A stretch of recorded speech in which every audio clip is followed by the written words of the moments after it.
Hey, good morning, everybody. Happy Sunday morning. Hope you have your coffee. Hope your morning is going well so far and your weekend is going even better. And just got up early, drove my son to his little temporary job up at the racetrack. We have right here outside of our little town, we have one of the nation's only two dirt NASCAR tracks. And they draw some pretty big events. And so he was working a big weekend event for a kid who is 13, going on 14 in how many days? 14 days. 2 weeks from today, he'll be 14. And he made almost $500 this weekend.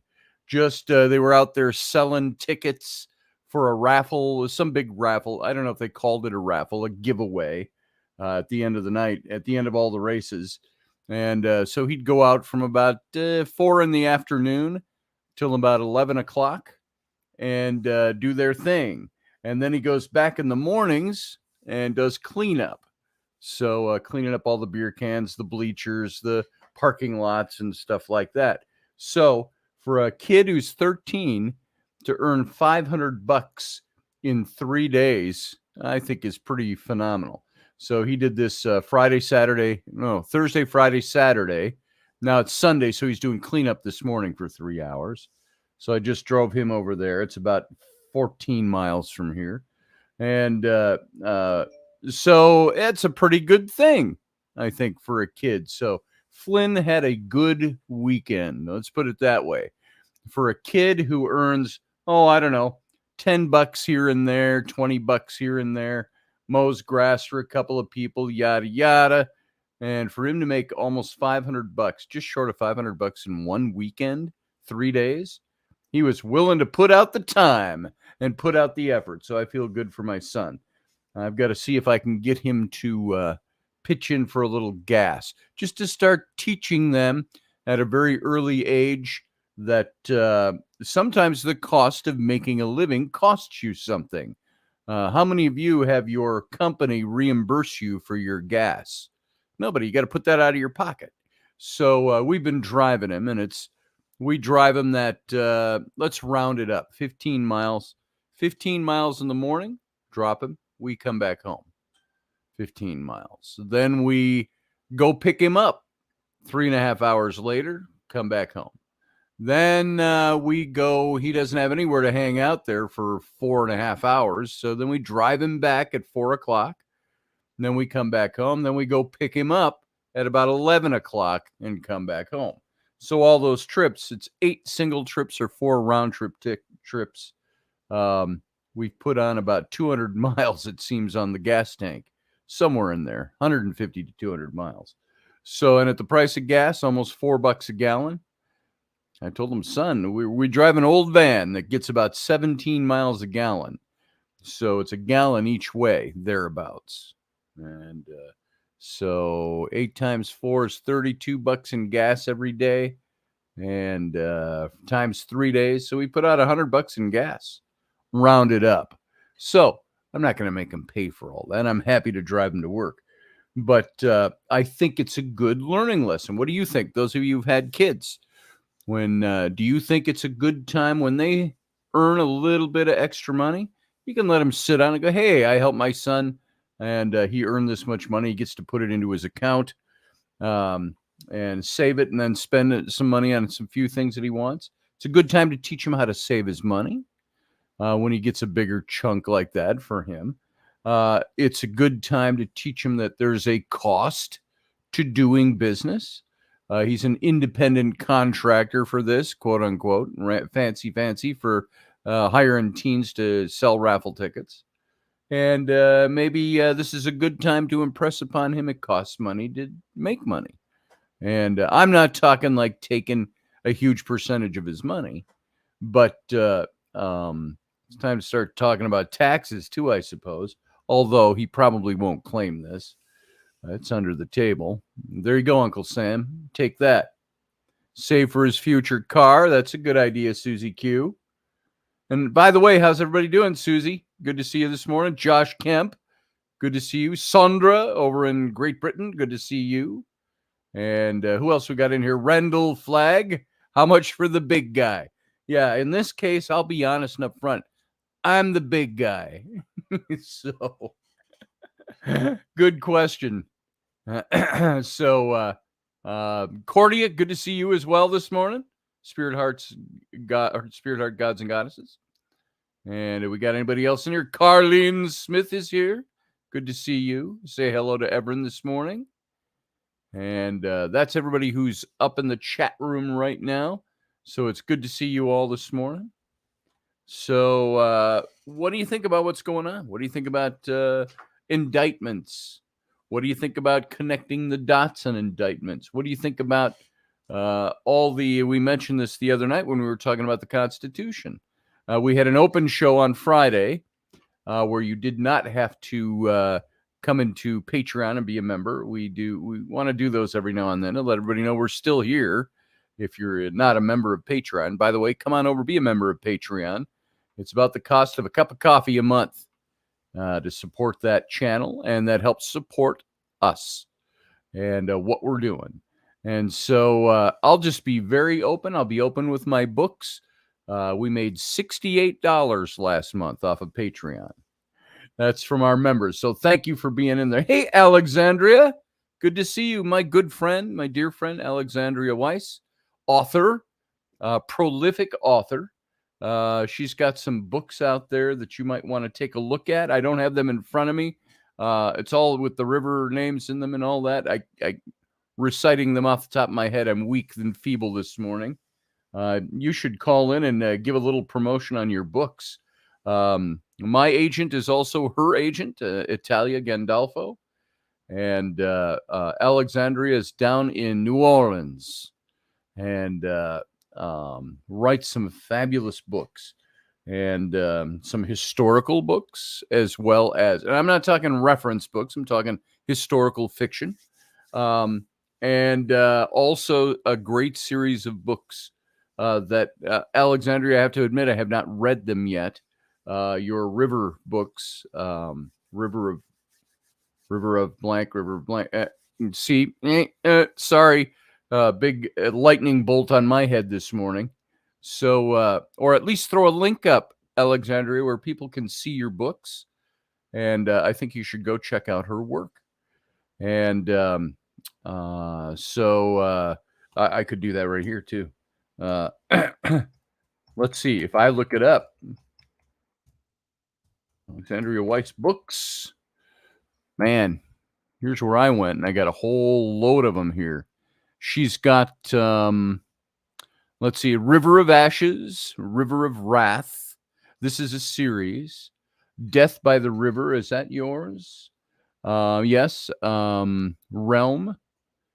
Here we go. Amazon.com. If you go there, you can see her bookography. Here, I'm going to take this very long link over at Amazon, and I'm going to paste it into our chat window just for all of you out there who like to read a good book. Go take a look at that link. It's very long. It's an Amazon link. That is going to show you where you can find her work and the different books she's published. And let's see, I'm looking at them here. River of Ghosts. Is that the most recent one? There's River of Ashes. She's got a Christmas book she did, The Christmas Spirit, Into the Forest, Tales of Baba Yaga. She's got Blackwell, the prequel, a Magnus Blackwell novel. And then Damned, I think, is the novel that came before that. Magnus Blackwell novel. Dark Perception. And I don't pronounce French very well. I guess it's Cordée Noir series book. Let's see what else she got in here. Realm. I was able to do some illustration work for her in that one. It was just for a map for that book. It's about the wife of Alexander the Great. And all kinds of the Ghosts of the Rue du Maine, The Secret Brokers, Sisters of the Moon, Behind the Door, the complete series, The Satyr's Curse, The Art of Sin. Sacrifice, the Nikki Beauvoir series. I think that's yours, isn't it? Yes. And so go take a look at that link I sent you. You can see all of her different books that you can take a look at, her series of books and so on. There you go. Nice to see you this morning, by the way, Alexandria. Don't get to see you very often or chat very often. We've got to remedy that. Let's see. I'm vaping Spirit Heart, says Sandra Saunders. Oh, that's what you're vaping? What's it smell like? So, Alexandria, just wanted to say hi. I'm glad you said hi. Thank you for being here and coming in. And folks, as you all know, everybody who's gathering Sunday mornings is a very informal show. It is not the formal quality of Intrepid Radio, though some of you might not see the difference. So it's just not the formal show where we're doing particular topics. And we had a great topic on Friday. If you missed it, you should go back to the YouTube page and see it. It's listed. It's already up in the archive. And we talked about the Constitution. Now, think about this. It's so easy to glaze people's eyes over simply with a title. And so I wanted to grab a title that would make people, oh, what's he talking about? We just called it Standing Up. And this is the thing about standing up for what's actually in the Constitution. So you're going to find that our Constitution, not to get into the topic hot and heavy here, but we're going to continue it tomorrow night on Intrepid Radio. Our Constitution, one of the major points I made on Friday was that it's a little different than you might think. I think what happens in most countries, most nations, most throughout history is that people don't pay attention to what their governments do. And that is how their governments become increasingly off the mark, increasingly tyrannical in some cases. In our government, did you know our federal government, the three branches, the executive, the judicial, the legislative, our federal government, the feds, not the state, the feds. Do you know how many people in this country think that the federal government has control of us? And they do. No question about that. But how many think that that's what everybody believes? The federal government controls us. We are subservient to the federal government. They tell us what to do. But what's very interesting, and the big point that we made on Friday, as we wrap toward the end, is that the federal government was established, created by the state's government. And the Constitution of the United States said the states have the power over the federal government. The states are the ones that put it in place. The states are the ones that voted and ratified it. The states are the ones that created the federal government. You cannot have something you created by the states be more powerful or the states being subservient to it. So the federal government has very limited powers in its inception. And the Constitution spells this out. This is where I say, if you don't know your Constitution, get to know it better. And they don't teach it in schools anymore. Why do you suppose, I don't want to be conspiratorialist here, but why do you suppose there's been decades of our country watering down teaching of the Constitution? It's so you have a mass of adults eventually one day going out into the world in the United States that do not understand that the federal government is something that's there for a specific purpose and that it is not there to control our lives. It's not there to have power over the states. The states have power over the federal government.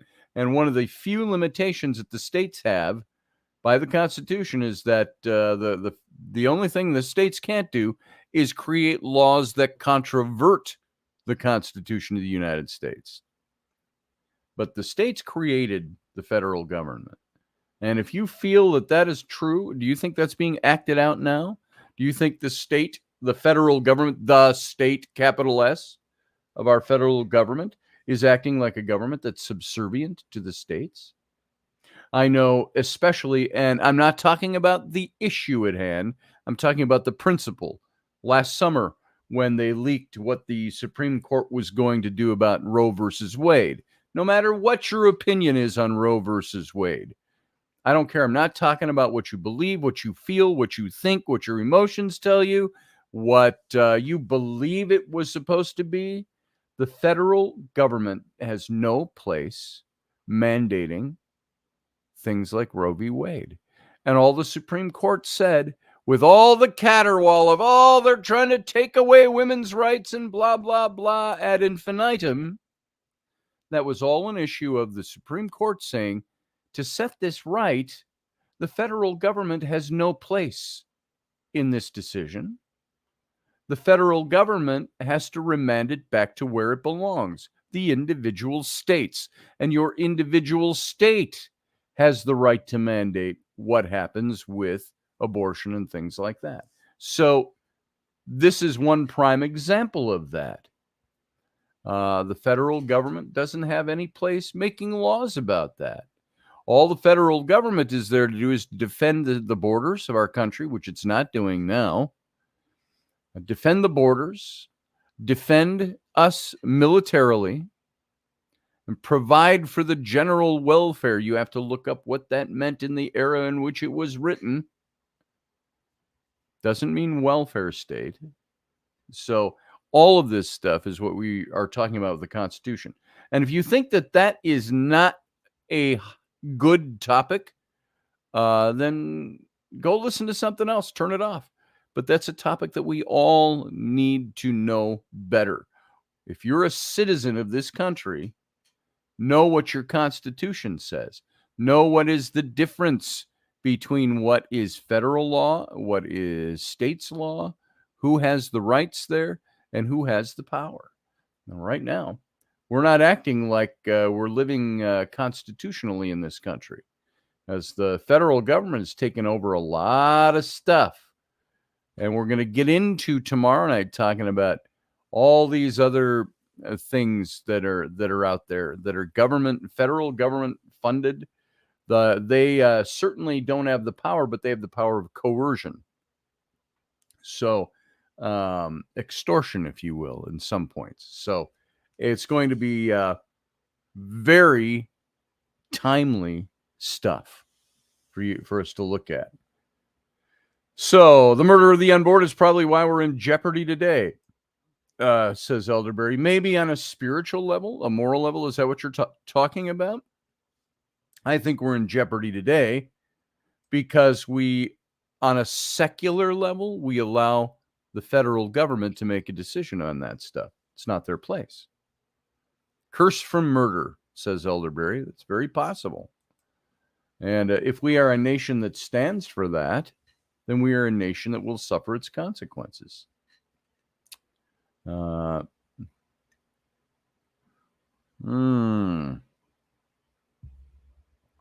Coffee. I was listening as I drove my son on the way back this morning, about 15 minutes back here. It's all windy country roads. It's not a freeway, so you can't do it in 15 minutes. I tuned in a station that was popping in from Minneapolis, a college station of some kind. Wasn't from the U of M, I don't think so. But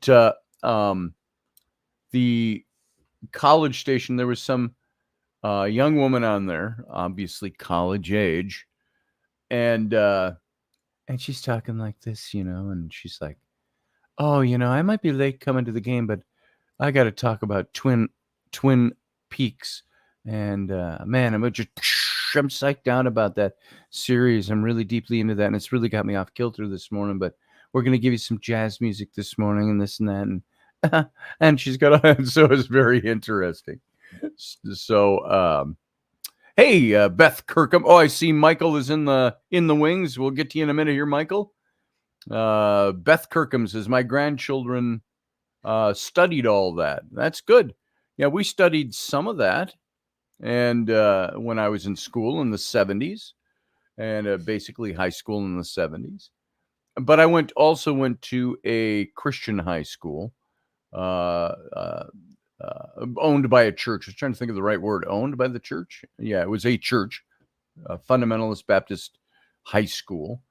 And we covered a lot of that in government. But kids today don't get a lot of that. They don't get a lot of what the Constitution, higher institutions certainly take you away from that. And law school really teaches you ways to get around some of that as a matter of principle. So, my kids, of course, are not of the age, but my kids who went to high school didn't get much of that. My older daughters, my son. And so we have to look at all this stuff and say, what's being taught in the schools? What's being taught about our Constitution? And if it's being taught, the big question is it being learned? Are we drilling this into the heads of young American citizens that this is how your country works? We're preparing you for how to live in your country and understand the way politics works, not from a given point of view or a partisan point of view, but from a constitutional point of view. I had somebody, and I've mentioned this several times over the last couple of years, but a friend of mine that didn't like the Roe v. Wade thing, so the last year. And I said, well, you do realize it's just a constitutional question. I said, all that the Supreme Court did was push that decision back onto the states where it belongs. It doesn't belong in the federal government. And her response to me when I talked about the Constitution was, well, I don't think we need the Constitution. We need to abolish the Constitution.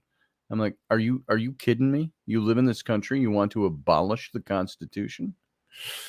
That one's tough. She came out of our educational system. So there you go. And I think that's more a flippant answer when I think about it. If somebody actually had to sit down and think about what the Constitution does and what it and why it's there, and they apply it to their daily life, they're going to see that that's not something they want to have done away with in the Constitution. So I don't care what party you are, left, right, liberal, conservative, anything in between.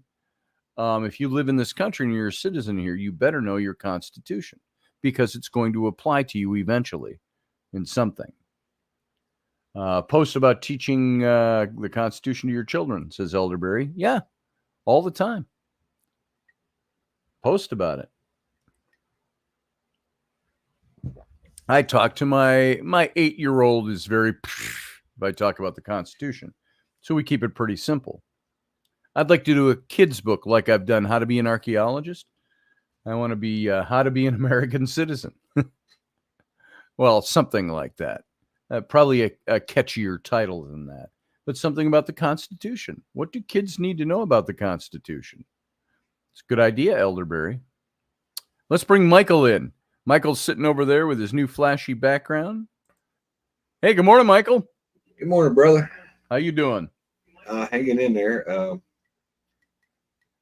Just thinking, let's do, the reason they don't teach that anymore, they teach to a test. They don't teach, everything is taught to a test.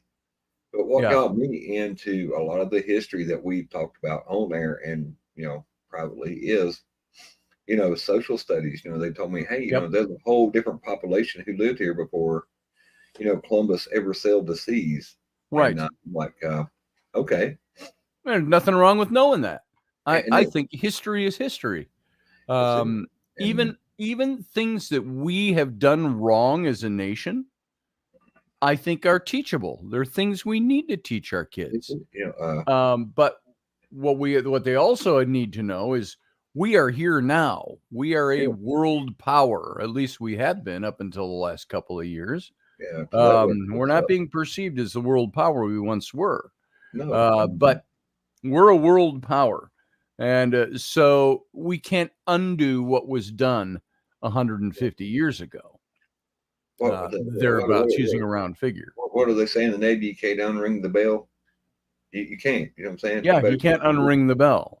All we can do, like when we have Ruben on, and we talk about Ruben Fasthorse being the one trick pony. It's just I thought it was an interesting choice of words. All I mean by that is nothing negative, is that he is very focused on Native American rights and Native American language and Native America, his heritage. Yeah. It's great. But he also recognizes the fact that he's a United States citizen and that he lives in the here and the now. We can't undo, you can't unring that bell like you just said.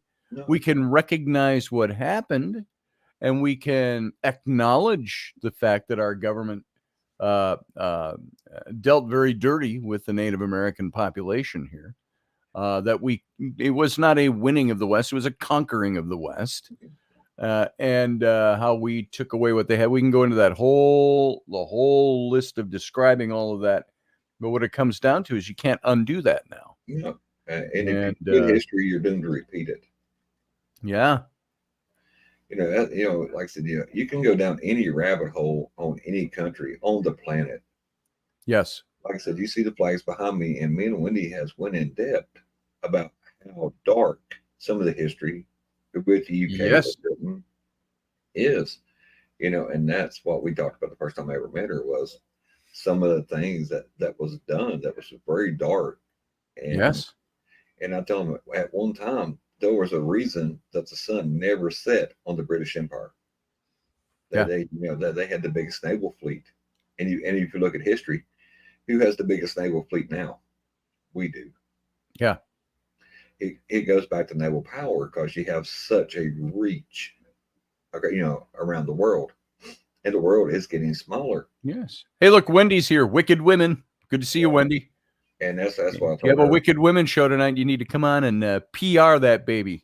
That's what I'm here for. That's what you're here doing?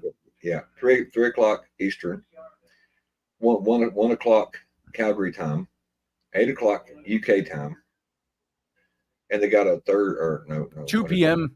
Central Standard Time. Yeah, 2 p.m. your time. And they're supposed to have another lady come on tonight. I think her name's Melissa or something. She told me earlier, but my mind's about this long this morning. So, but no, that's what I told her. I said, I won't go in and tell them, tune in at 3 o'clock my time for Wicked Women. And I think all the girls are supposed to be back this week. And by the way, speaking of having the girls here, I said to Rainey this morning, I said, you going to come down and make an appearance this morning? I said, this still is Sunday morning with Scotty and Rainey. And I said, you haven't been on forever. She's totally busy. Listen to me talking like a high schooler of the 80s. Totally busy. No, she just has so much going on all the time. But she's sitting up there, and she's, I think, just kind of worn out right now.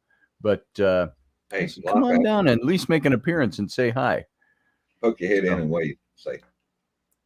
Yeah, but no, like I said, I think we need to get back to teaching real history and not teaching the test. Yep, I agree with you. And that's like I was saying the other day. That's the reason, if you live in a border state, when you're right real close to somebody else. When I say border state, I don't mean like border to another country. I have a very unique. It's all about dominant women. That's tonight's show, Dominant Women. Yes, dear. And the men who love them. But anyway, the ones who say yes. Speaking of being dominant, I ran into a high school friend and his wife the other day at Walmart, and they looked in the buggy and they said, "What's all this Pioneer Woman stuff doing in your buggy?" I said, "Because they have it here and she ain't got it there, and I'm at Walmart, and I'm rolling through Walmart picking up all the Basset Hound stuff from Pioneer Woman." Speaking of dominant women, it takes something pretty dominant to get me to go to Walmart. We have to go to Walmart all the time. By the way, that's where we do our grocery store shopping. I'd rather take Walmart. Let's go to Walmart. I go to the DG. If they ain't got it at the Dollar General, I don't need it. And but it's weird how different cultures have like different things promoted, because like I said, Walmart here carries all of the Pioneer Woman stuff, and she has a big following in other countries. You're talking about global reach. Mm-hmm. I would have never thought that, 4,000 miles away, they're like, hey, this woman does this line of stuff, sold at Walmart, or sold here, sold there. You know, Do you have Walmarts over there, Wendy? I'm just curious. I think didn't it's think named you do. something else. I think it's named something else. I think it's Or part if of it's the owned by I think it's owned by Walmart. Walmart Corporation. Yeah, I gotta reconnect.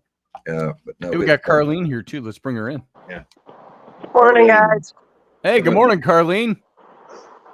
So, what did your son think of the fossil? Of the fossil. The picture my husband sent you. I don't know if I showed it to him. Getting him down here to my computer to look at stuff or on the phone is ridiculous. No. So I don't get to share him much. I'll have to show him that. I totally forgot about it. That's okay. You've been busy. I'll show him. You should see his fossil collection, man. Oh, that's what she said it was. It's called ASDA, whatever. ASDA. ASDA. It is. ASDA. Owned by Walmart. That's over in Great Britain. Yeah. My kitchen is full of Pioneer women. I love the stuff. I have all of our cookbooks. I have the dishes. I don't even know who Pioneer Woman is, other than if I've probably seen it in passing and promptly forgot. So Pioneer Woman. She does all the Basset Hound stuff because she has the Bassets. Yep. Okay. What? How to cook Basset Hound or something? Oh, you're talking a recipe. Scotty. Don't say that. Oh, Lord. You get me in deep. But no, she has the Basset Hound. She writes the books about her Bassets or whatever. Yep. You know, and but it was like the kitchen timer. You know, the oil diffuser. The cookie jar. There's one cookie jar I can't find, but I did find the candy jar, and it's all on sale. And I'm rolling through Walmart, and people's looking at me like, "What's he doing with all this Pioneer Woman stuff?" You know, big guy just rolling through Walmart with all this crammed in the buggy. I'm over there. I like Pioneer Woman, he says. Now I take it you're looking for the Basset Hound cookie jar.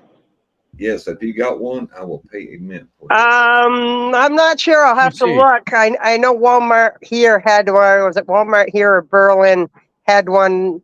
But this was a couple months back. But I have a few people who have that stuff, so I might be able to lay my hands on one. Hold on. I'm doing a search for it right now. The Pioneer Woman. We want it red. Henry candy jar. Oh, that's the candy jar. It's only $9.84. I typed in the criteria cookie jar, and it gave me candy jar. The candy jar. Let's see where it is. In a second, I'll show you the candy jar, but the cookie jar is bigger. Yeah, it is. All right, hold if I don't find it local, I actually have a replacement site I go to. And I finally, after a couple of years, broke one of my plates, and I'm like, crap, I got to replace it. But we're waiting. Go ahead. I'm sorry. We're waiting, keeping our fingers crossed. Yep, keeping our fingers crossed that this guy coming in tomorrow with a cash offer is around our price, so we can get the hell out of this state finally. Yeah, but this one is the fragrance warmer. You can buy it on eBay, by the way, Michael. Yeah. How much? Sorry, Carlene. I'm not ignoring what you that's said. fine. I was just looking at this. You got eBay, different prices. You got $34.45. You got $24.69. You got $15. It's the ceramic treat cookie jar 11-inch Basset Hound Dog Charlie. Yeah. So here, I'm just going to call it one. Here, Michael, and for everybody else, here's the link. Yeah. You can go bid against Michael. Yeah. If he bids on it. Let's see. And the funny part was it was like $19.99 when you could buy it in the store. So somebody's making some bucks on it. Yeah, people buy stuff, and it's like I used to collect all the Star Trek toys and Star Wars toys when they'd come out with them for the big movies when they'd come out back in the 80s and the 90s. And you'd find that some people would go and they'd have to, that's when they started having to put up those signs for you can only buy 3 per customer. Yeah. To leave others because guys would come in that were collectors and they'd buy all of them. And then there'd be none left. And then they'd jack the prices up as collectibles 6 months later. Yeah. And which it's a free country. You can do that. But they would send their kids in. They'd send their friends in. When it could only be 3 apiece. Here, my wife is going to buy 3. My son's going to buy 3. My cousin's going to buy 3. I'm going to buy 3. Yeah. And they all go in one day. They buy them all up and they put them all on the market. It's just kind of like the great toilet paper shortage. We were limited. You can buy 1 or 2. I'm like, okay, I'll go in, buy it, come back in, buy another one. Field Guy says the sports card industry was ruined by that. Field Guy, you should call in. I haven't seen you forever, brother. He still ain't made an appearance on Wicked Women, and neither has Scotty. I have not been on Wicked Women. No. I do so much radio. If I want to have my nuts handed me on a platter, I'll just start joining in on other shows.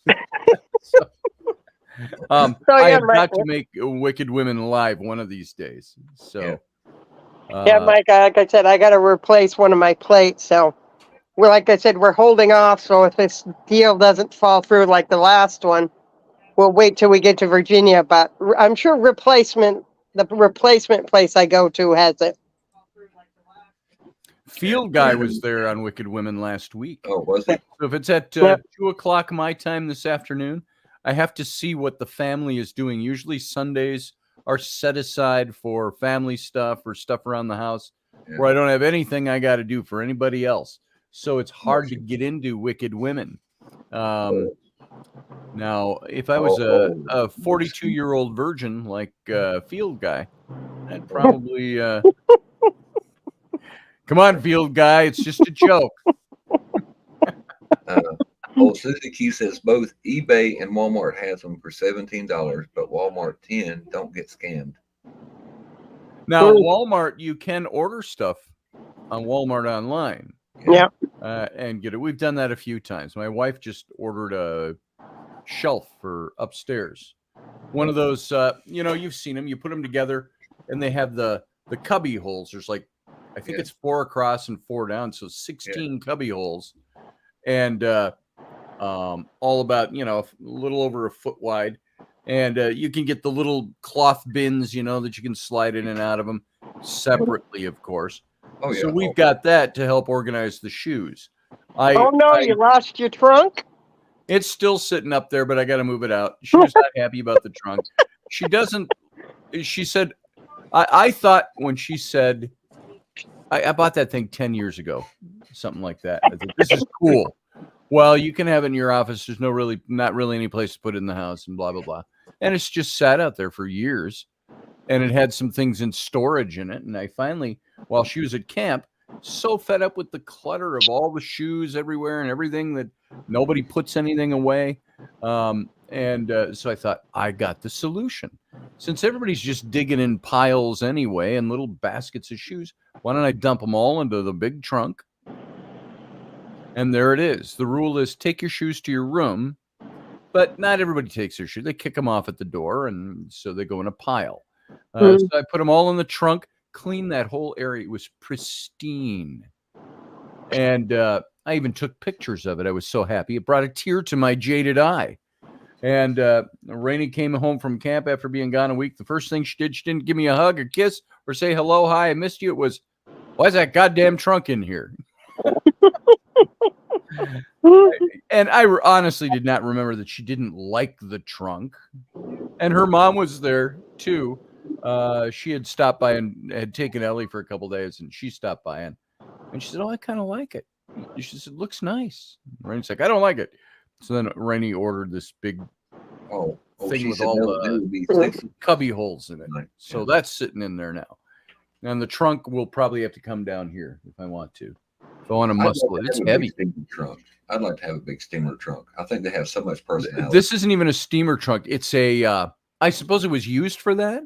It's like your typical pirate trunk. It's got the big curved top on it, the shape to it. And Rainey was saying, if that thing slammed down on the kid's fingers, it would cut them off. Said, well, then you don't let it slam down on your fingers. I don't slam the door on my fingers either. No. But so she took a potato. She put a potato in there. Watch this. She goes, come over here and watch this. She put a potato in, let the thing slam shut. It cut the potato in half.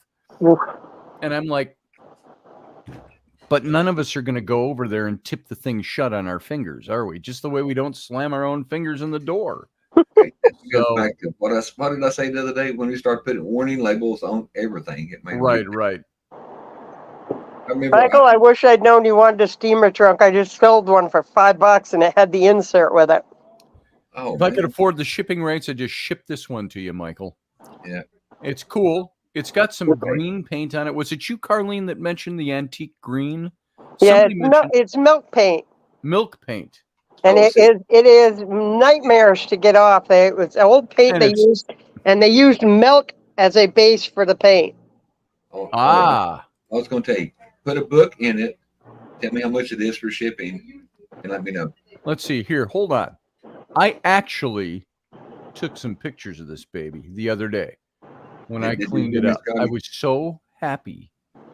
Let's see if I got a couple of pictures. I took wide angle shots of it. Let's see if I can. Yeah, this shows the green paint. All right, guys. I will regale you with the pictures of the trunk. Oh, and Fat Oscar is in there too. But this is the area by the front door. And we got another one of those shelving units that's got all the little cub. It's the same kind of thing. It's sitting here on the side of the picture. All right. But he said to ship cars anywhere free in the world. 285, 65, 16s, mud, snow. What do you got? What? He said he's talking about shipping free tar or ship tars free anywhere if you pay handling fees. That's what I said. 285, 65. This thing is heavy. It's not that it's too heavy for me to lift. It's cumbersome. And so, I'm dragging that thing. It does have little inset wheels on it. The old-fashioned little tiny wheels, and so it does roll, but lifting it up over the lip of and I had to take it through. I couldn't take it through the garage door into the house. I had to go all the way outside and bring it through the front door because you can't twist it around the corners and all of that. But here, let me show it to you here. It doesn't look quite as big as it really is in this picture because I used a wide angle lens here. I got to save it as a PDF to upload here. Let me boom. I save it that way. Boom. Yes. Okay, let's go over here and here's the trunk, Michael. All right. I'd rather have it go to a good home than I'd rather use it. But if I can't, if my wife is dead set against me having it in the house, then maybe I'll just send it to a friend. Yeah. Let's see. I think I paid $100 for this thing. My computer, and it was at a garage sale or something. I found it. You go to the desktop here, trunk. Let's find trunk PDF. Okay, it's loading up into the show here. I'll show you what it looks like. And this is right inside the front door was where all these baskets and everything and piles of stuff. It's like my family. It's like, why do we have piles of stuff everywhere? Why is there in a corner, around the edge of a cabinet, around the piles? And it's not just like, oh, this is a pile of books. This is a pile of shoes. It was always, it's a pile of shoes, books, clothes, garbage, papers, toys, everywhere. And it's like, come on. And so I cleaned that all up. Okay, here we go. Here's the trunk. That's it. Oh, I got to take the brand off here. Boom. There you go. I was going to say, I don't want the cat. I already got one. Yeah, Fat Oscar over there. I don't rib him about being fat too much. He's an old man. He's about 16 or 17 years old. Let me tell you what I did the other day. I went and bought an assortment thing of candy bars to ship over. A 5-pound thing cost me like $10, right? So I took the box. I was sending it over to the UK. The woman weighed my box and she said, "That's $138." Oh yeah! Wow! Thinking, oh, holy hell! Holy hell! Yeah, shipping is insane. A lot of people up my way are going through this other company, Pirate Ship or something. Pirate Ship. I use Pirate Ship for books and stuff like that. Because UPS and the post office have gotten insane. They have. Pirate Ship would be a good place to look To ship this thing, though. Oh yeah, it'd be a fortune. Yeah, if you box it up, you're even increasing the weight. Mm-hmm. Or you just strap it shut and send it strapped. It'll probably be fine. It's beat up enough anyway. I love the trunk, and that I found it. I don't think I spent $100 on it. I'm trying to think. It cost us more, and we debated while we're standing there and walked away from the garage sale. And I said to Rainey, I really want that trunk. Can we afford it? And I talked them down a little bit. I do not remember what we paid. I think they had 100 or 110 on it. Yeah. And I bought it at the time, like 10 years ago, like for probably $60 or $70. I got it. And you'd probably cheaper to drive it. Is calling me. I was gonna say, yeah, you probably can drive it from there to you. But yeah, that stinks. We had the flat top one, and like I said, I think we sold it for like $5. And it had the insert. Yeah. The leather handles, the whole 9 yards. I love this thing. There's not much you need to do to it. There's one latch. The latch on the left works in the front. The latch on the right is broken. The latch in front works. I don't know what the year is on this thing, but you open it up and it's, yellowed and all of that. We're going to do something. So, let's see. Actually have a picture of it opened.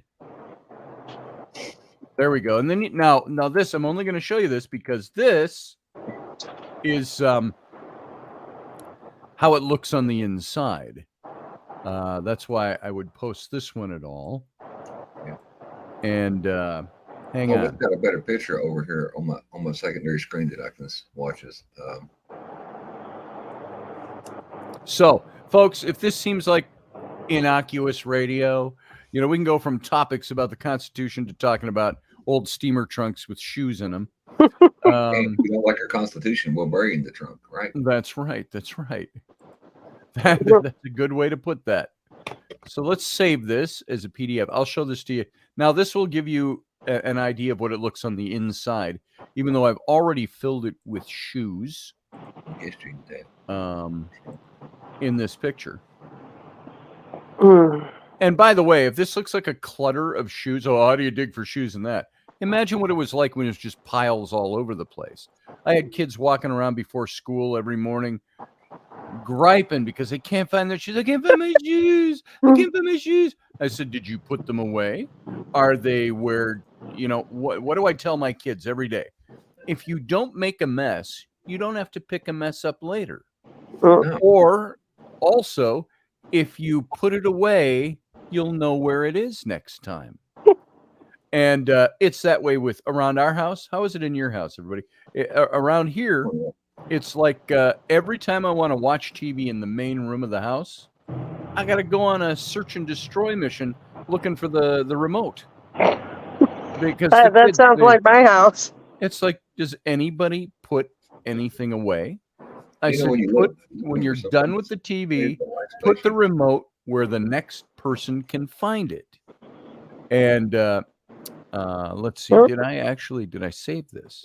Yes, I did. I'm a great one for my shoes. I come in from work and off they go, and it's like then the next morning I'm like circling around the house. Where the hell did I take those things off? Sandra Blackbeard would love it. Yeah, and that's it. I had this thing again. I'm not perfect at it. But I have this thing where I always know where my car keys are for the most part. Oh God, I never know. I always hang them on the hook when I walk in the door. Rainey misplaces things all the time. Just the little things, like she knows where a piece of paper is. That I've been looking. Where's that thing, that title or whatever it is, and just right here in the file where I filed it away, of course. But her keys and her wallet, constantly losing them. She's got this little zipper wallet. She's got all her cards in it and all her money. And every day, where's my wallet? Anybody seen my wallet? Where'd you put it? I don't know. I said, why don't you put it here? Now the big cabinet. The one thing about the big cabinet that's there now, it's about this tall. And so 5.5 feet tall.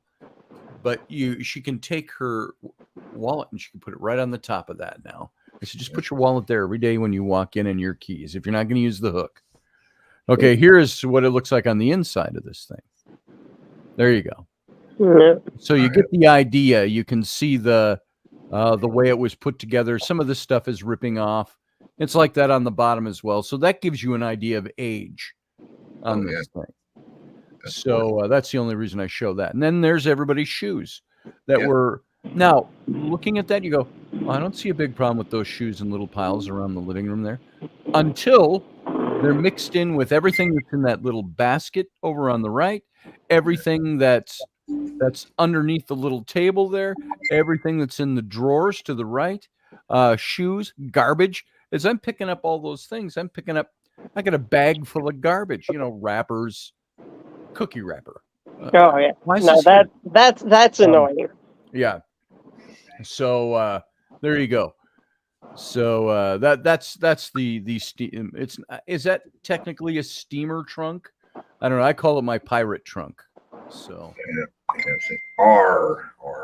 me pirate trunk. Arr. Oh, what was that? What was that dodgeball where Steve thought he was a pirate? Oh yeah. Yeah. What? Steve who? Somebody from an 855 number wants to talk to me on a Sunday morning. I hate advertising calls on Sunday mornings. It was dodgeball where he says you can dodge a wrench, you can dodge a ball. Yeah, that's right. Oh yeah, that movie. Yeah, Dodgeball. Yeah, great movie. Stupid movie. Insipidly stupid movie. One of those stupid movies, but funny. Yeah, but Vince Vaughn. Every time I hear it, Steve. Good morning. Is that your breakfast today? Oh, ice cream. I heard the ice cream truck. Oh, the ice cream truck came by on Sunday morning before 10 o'clock. Wow, that's breakfast this morning, guys. Right there. Well, it's a milk product, so I guess. Yeah. What's in it? It's got milk. It's got wheat. It's got. Let's see what else is in this. I got to grab my cheaters. It's like the old Bill Cosby routine. I gave my kids chocolate cake for breakfast. He says, "I can't feed you chocolate cake." He goes, "I was going to make eggs and toast." And he goes, and then I looked at the ingredients because there's eggs, there's milk, there's wheat. Let's see. Suppliers of that's not the ingredients. Let's see what is in a Good Humor cookies and cream ice cream bar. Let's see. Here you go, folks. Oh, I got one too. Here's the ingredients. Non-fat milk. She got a strawberry shortcake one. So non-fat milk, dark chocolate, cookie crunch, enriched wheat flour, niacin. Got to put those vitamins up there high, thiamine, mononitrate, riboflavin. I always thought that was a great word. It's all right. Riboflavin. Folic acid, iron, palm oil, sodium bicarbonate, sugar. At least sugar's not one of the top three. Corn that's syrup, shocking. soybean oil, coconut oil, fructose cocoa processed with alkali. Is that like alkaline batteries? Processed with alkali, less than 2% of whey milk chocolate flavored coating, chocolate processed with alkali, again, milk, soy. Let's see here. We're only about 2/3 through this list of what's in this thing. Lecithin, it's small print. And I've got a rip in the wrapper right through it. Lecithin, artificial flavor, mono, and oxyglycerase, salt, molasses, farm gum. Oh no, not farm gum. Tara gum,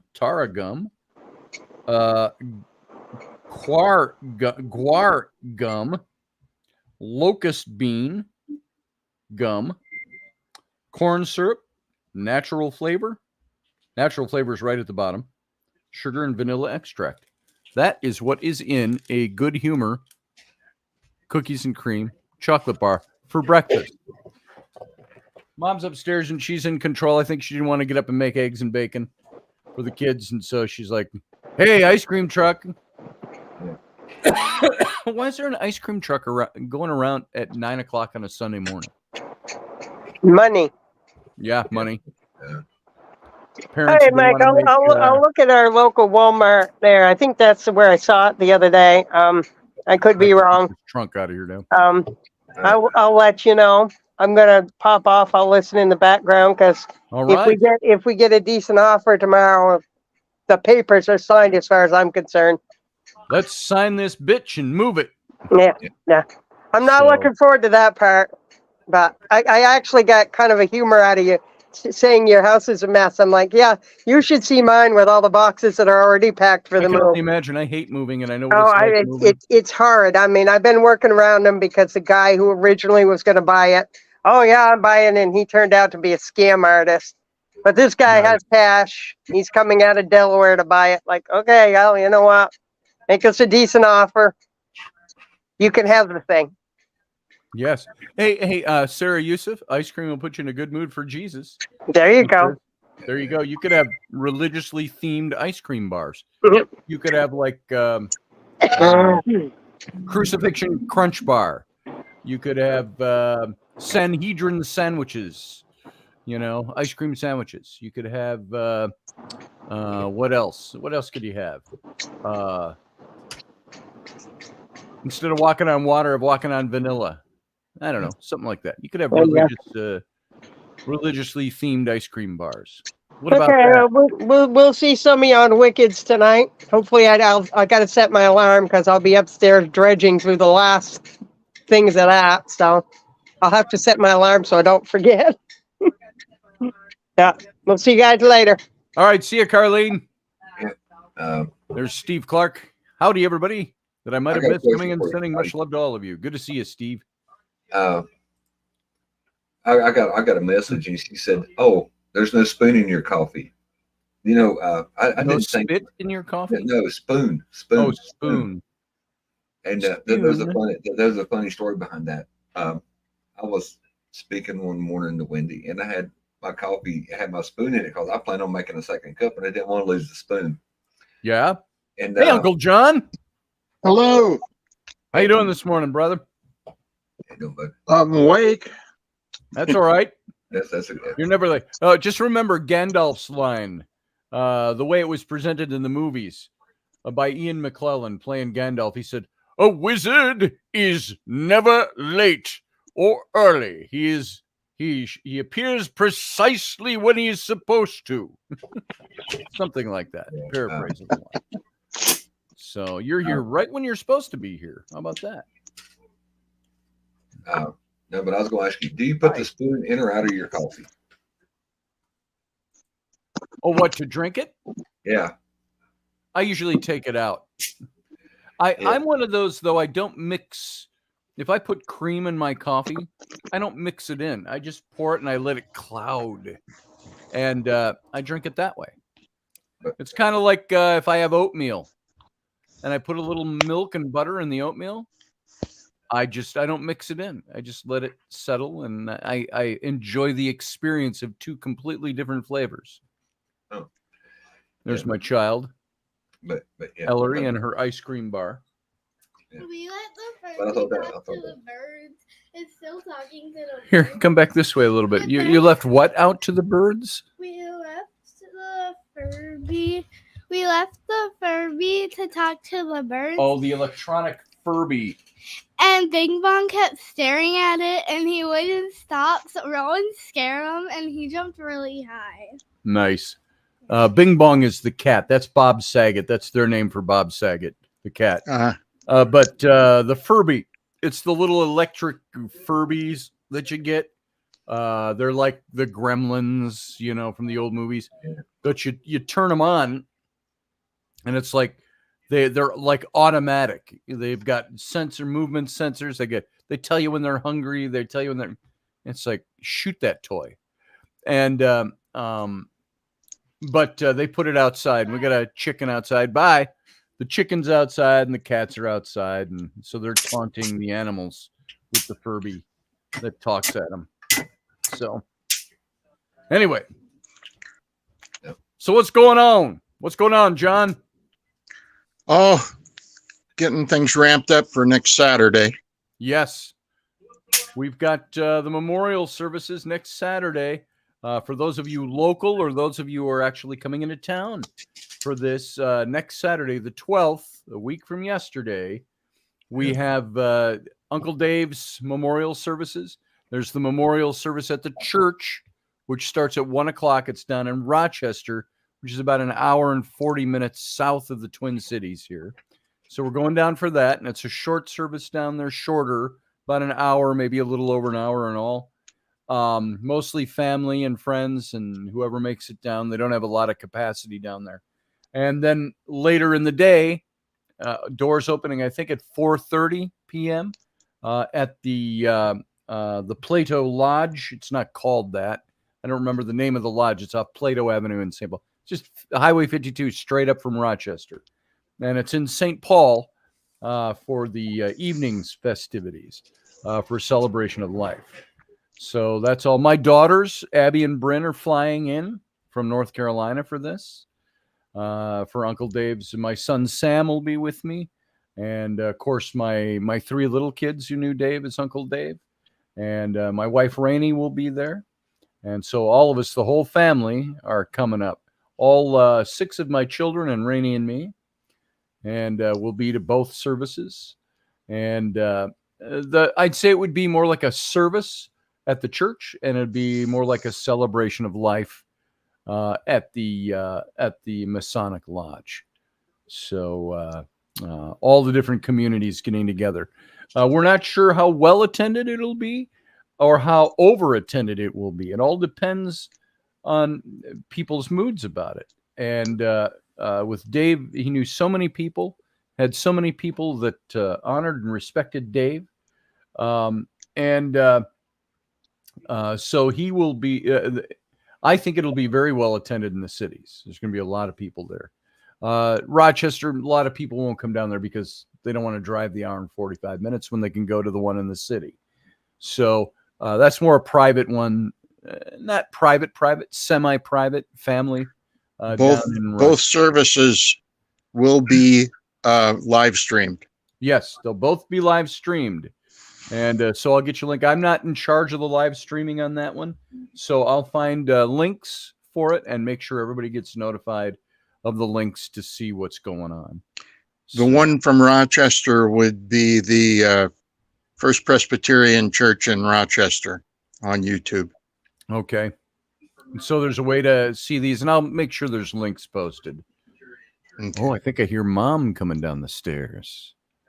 Rainy might be joining us. I don't know. We'll see. She said she was going to try to get down here this morning. We'll see. It was either her or the dog. They both sound the same on the steps. So I got home for a short time the last week to pick up some stuff and get some papers and the dogs went nuts. They hadn't seen me for weeks. Pull that around over here for Mom. Go ahead, John. I'm sorry. And I was just shocked how big they'd gotten. They're 11 months now. And I'm going like, how could you grow that much in a month? Yeah, exactly. So there's my lovely bride. Hello, Rainy. Hey. Good morning. Good morning. Are you hot today? Sure. It's hot outside. That's why I say that. It's not very hot outside. It's not as hot today as it was before. Right. Let's try to center that a little bit better. There you go. There she is. So she said she would make an appearance today. Yeah. Oh my God. Let's see. I gotta see if I got a decent picture of Rowan waiting for the ice cream truck. Oh, the ice cream truck. It's all the further my mic goes over this morning. Oh, it wouldn't let it get it here. Here's Rowan waiting for the ice cream truck. My phone didn't take a picture fast enough. Here, let's see. There we go. We hold that. We gotta hold that at a weird angle. Oh, Rowan waiting for the ice cream truck. She's not even awake yet. Oh, the other child. She The heard the ice cream truck. truck goes by at like 10 a.m. Yes, but ice cream. And But ice cream. Rowan's got these bangs that were cut, and they're all like sticking way out like this. She's sitting on the step, made Ellie go get her ice cream. When did she cut her bangs? It's not. It's just. Oh, just the way it's cut. Okay. So yeah, I'll bet nobody thought of getting Dad an ice cream bar. Did Dad have money? No, Yeah. Dad didn't have money. Do you take Visa? Yeah, they don't take Visa. There wasn't enough ice cream money for you. Sorry. Yes, Just- there was. Just enough for the girls to get ice cream. You got, Yeah. You got like. Yeah, you're right, Wendy. Doesn't feel right on any day without Uncle Dave.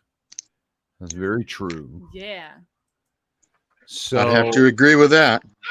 we were I- just talking about all the doings for next Saturday. Oh, nice. So I think It's gonna be one of the things I miss the most about Dave is being able to discuss film and things like Yeah. that with him. He had an incredible depth of knowledge of the history of film. yes, he did. Well, that's what he did. I liked that tribute to Dave, who also went by Gordon T. Emerson in Hollywood when he was working in L.A. on film work back in the 80s and the 90s, and mostly the 90s, I think. And they wrote up a pretty nice write-up about him from the film industry. So, yeah, that's a lot of things people didn't know about Uncle Dave. Yeah. So, He's got his claws on my back, so let's not. yeah, do let's. that. Yeah, I don't know who SNBC is, SNBC.com. I've never gone there before, but man, they said nice things about my brother. Yeah, let me see who exactly they are. I can see my keyboard. Oh, that's not it. We'll find it another time. Yeah. So, what does Field Guy say? A rainy sighting? I must pay attention now, says Field Guy. There you go. The shenanigans are about to begin. That's it. And please don't do that. You're crowding in. You're knocking things. Why don't you? That is shove not them your all off the place to chair? be. Here, get behind over here where you were. Let Mom have her space. Okay. Why don't you go get All your right. room picked up? No. So there you go. Children. Same thing every day. Oh, gosh. Am I in your way? So, what's on your mind today? What's going on? You? Not much. I just got to get my house clean. Dad. Yeah, that's true. Dad. Yes. Hi. Hi, Ellie. Dad. Oh, look what Michael's got. He's got a zapper for you. Oh, Dad. I'd like to Oh, touch that Ellie should with be a it. child zapper. Dad. That's the child zapper, isn't it? Dad. Yeah, I got a damn fly buzzing me right now. Dad. Yeah. See, What? Hi. All right, go. Bye. How about child? Bye. Child. Bye. So Will you go get your clothes hung up for me? Okay, we'll go get another wild horse started. enthusiast on the Outer Banks, Here, says Randall Take Flagg. this up and turn Yep. turn the TV on. Where's Outer Banks? I want to go to Outer Banks. No, go. Bye. If you need to come back down here again, bring me a can of pop. Obnoxious children. What was who came up with the phrase children should be seen and not heard? A parent. An overworked mom. Overworked mom. Yeah. Yeah. So that's the one thing I give kudos to Rainey on. You know, we argue about stuff sometimes and we have differences of doing things and things like that. But overall, I see my wife as being completely overworked. She doesn't have a job outside the home, but she's got businesses she runs out of here. And then she's got kids constantly running. Just me running my son Flynn back and forth to the track.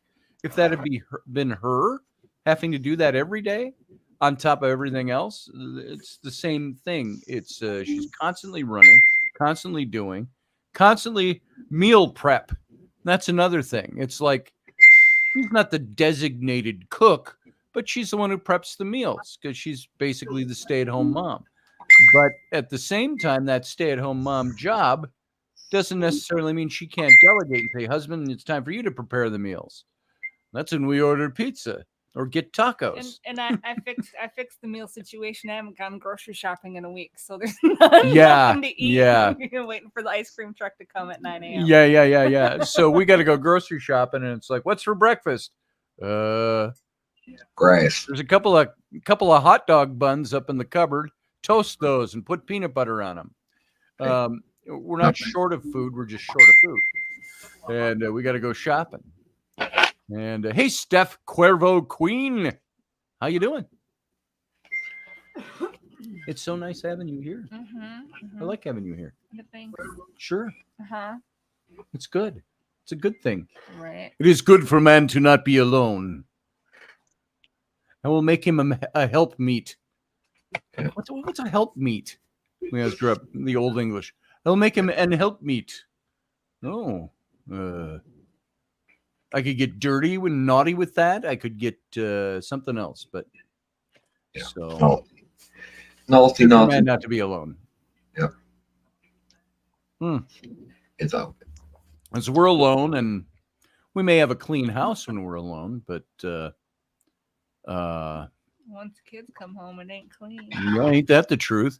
Ellie and I were here alone all last week while she was at camp with the other two kids, because she's a scout leader. She's a scout master for the girls troop that's part of the BSA now. And so she had to go to camp with Roe, and then Flynn had his own camp. Now, what were the camps? They're the same camp. They just divide them up. How do they work that? And we have the boys sleep in one area. The Okay. girls sleep in another area. The adults sleep in a third area. Okay. And then everybody communes in like the central location. Okay. So that's what they did all last week. And it was bloody hot last week up here.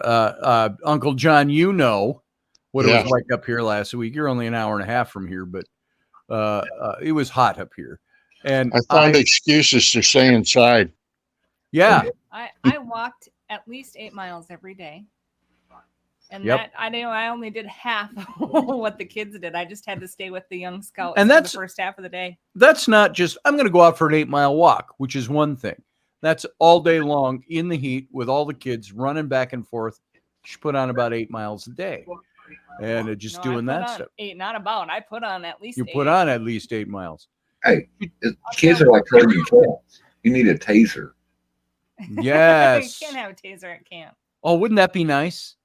The BSA taser.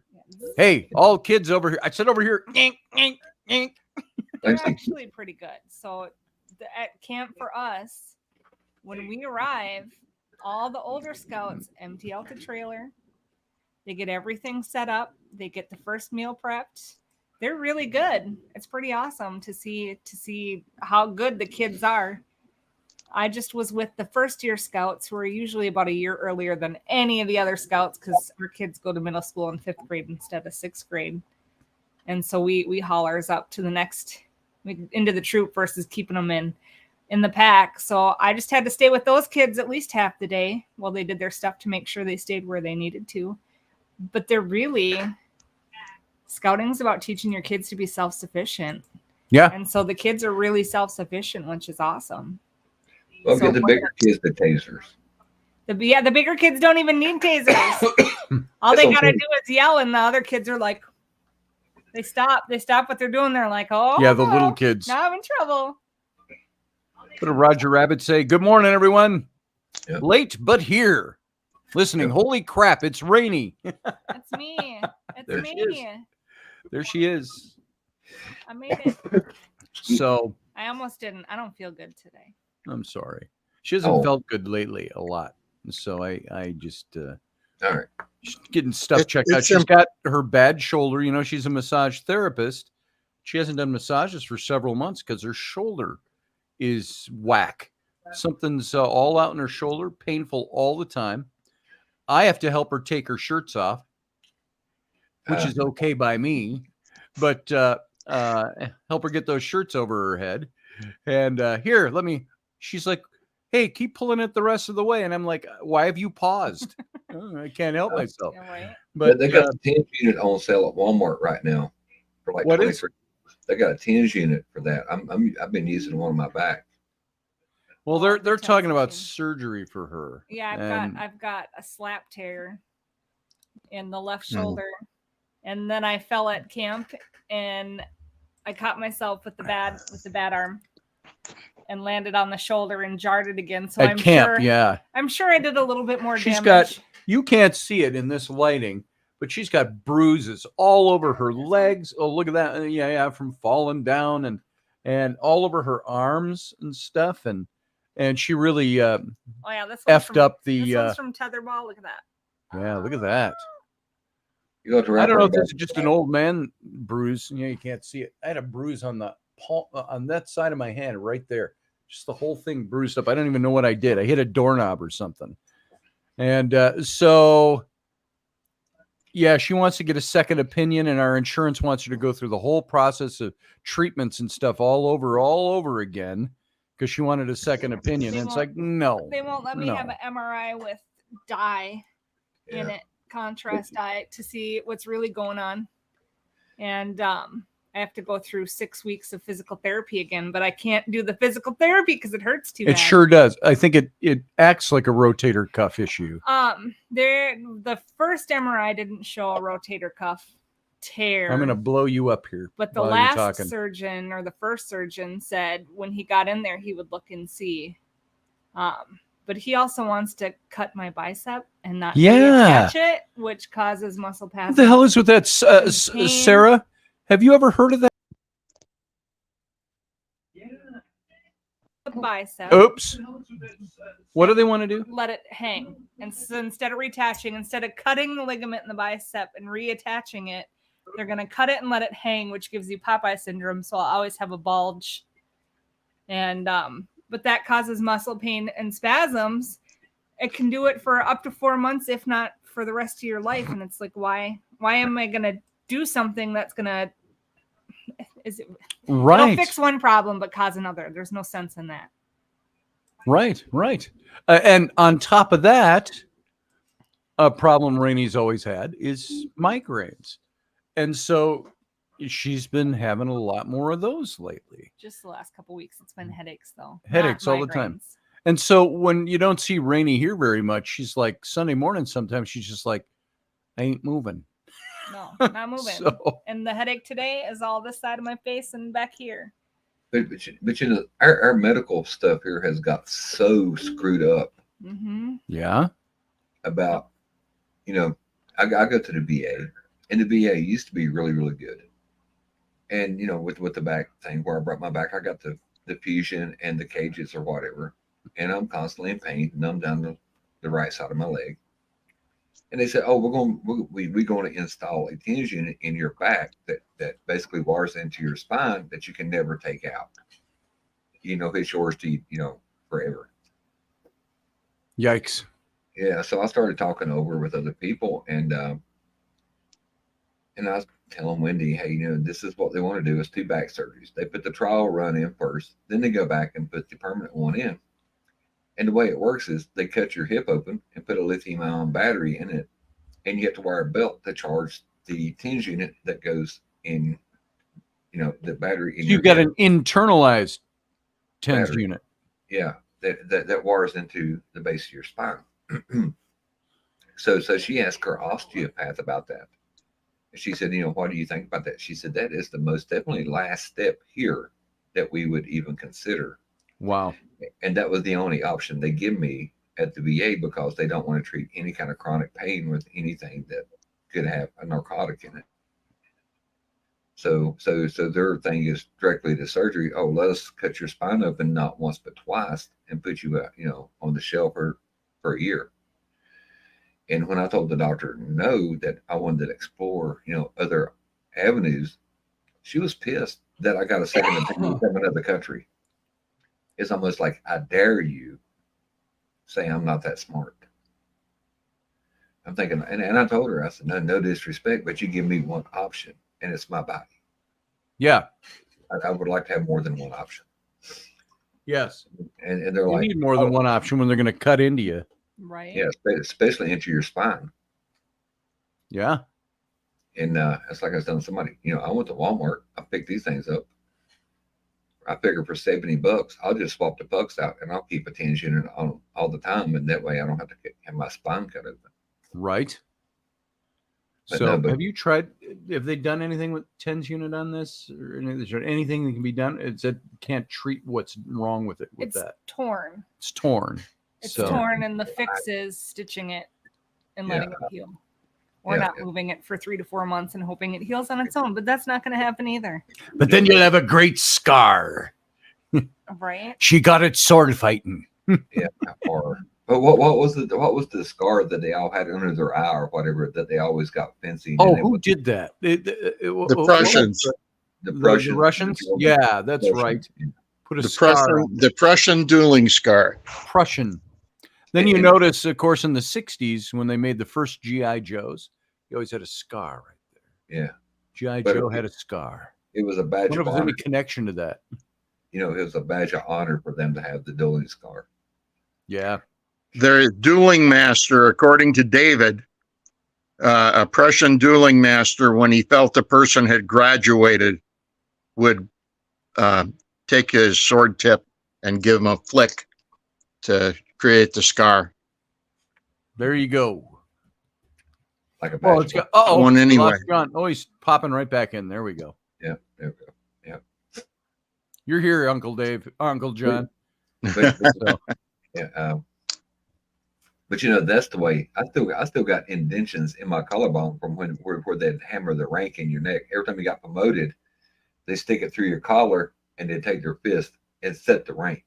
And I still got little dimples in my collarbone from the damage. Because wow. and what I'm talking about. They used to have the pin on rank that you'd pin on your collar, and when you got promoted, they would put them on there. The back of them didn't, so they're like 2 brass pins, and they'd take their hands and they'd hammer them in. Then when they went to Deliberately. deliberately, oh yeah. Then when we went to the rank that would Velcro to your chest, instead of hammered on your collarbone, which you could take it, go and bleed some, they started popping it into the chest. And finally, there was many people with cracked sternums that they said, hey, we catch you hammering on anybody's chest, putting rank on, they're going to be an issue. Well, but they'd always say, hey, let's set your rank. And when they set your rank, it was always like, boom. And especially right here on your chest, it's right on your sternum. I'm like, holy cow. Some of the rituals that are perceived to be manly rituals, you might as well, have them bend down and take a mouthful of your chest hair and rip it out. Manly. You think that's gross? Yeah. Don't you like my hairy body? No. I don't have any hair. That's the problem. Shave it off. Shape. I only have one little tuft of hair that comes up here. Hey, And back when we were dating, it was like 15, 16, 17 years ago. We're both in the bathroom after a shower, getting ready. And she goes, turn this way. And I go, what? And I turn and she has the razor and she goes, Nying! and just one stripe. And she goes, there you go. I go, what? I said, it took me 40 years to grow that. I left you a little hair. She left a little on both sides of the landing strip. No, so to speak. I trimmed it. I didn't shave it all off. It just got trimmed.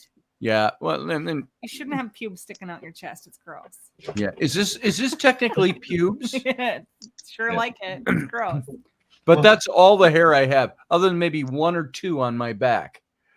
And I don't even have hairy legs. So I look at Flynn's legs. Flynn, my 14-year-old, was sitting on the sofa yesterday and just sitting looking at his phone. He's in a pair of shorts and he's got these monumentally hairy legs. And I don't have hair on my legs. My legs are smooth. He got it from his mom. He got it from his mom. Rainey has the hairy legs in our family. Weed eater. So Sean Connery, hairy chest. Yeah. Well, that's what your mother said. I read an interesting article, or maybe it was a YouTube video too long ago now. Anyway, they were saying that the movie The Rock, Sean Connery's character was actually James Bond operating under a pseudonym when he got picked up by the U.S. Intelligence agencies. And all those years he spent in prison, he never broke cover because he was basically disavowed. Nice. So that's not the real story premise. That's somebody like a, I don't know, post-apocalyptic type of, here, I got a good theme for who this character was type of thing. Yeah. They went through and analyzed the movie and all of the Sean Connery movies, and they created a timeline, including the daughter in the Rock movie, for where that would have come from. And they made a good case for it all fitting together, but nobody knows. So now, are they doing another Bond movie? I've heard all the things about wanting to do the woke thing and have a female Bond and all that. 007 could be anybody. That's just a designation. Yeah. But you can't have another James Bond. Like, you can't cast a black guy as James Bond. Nothing racist in that. James Bond was a white Englishman. So you could recreate the character and do a black James Bond. But I think if you're going to do James Bond 007, he's a white guy. He's a white British guy. You can create another Bond-like character, or a character that is a black guy or a woman that has the designation. We're giving you the designation 007 now.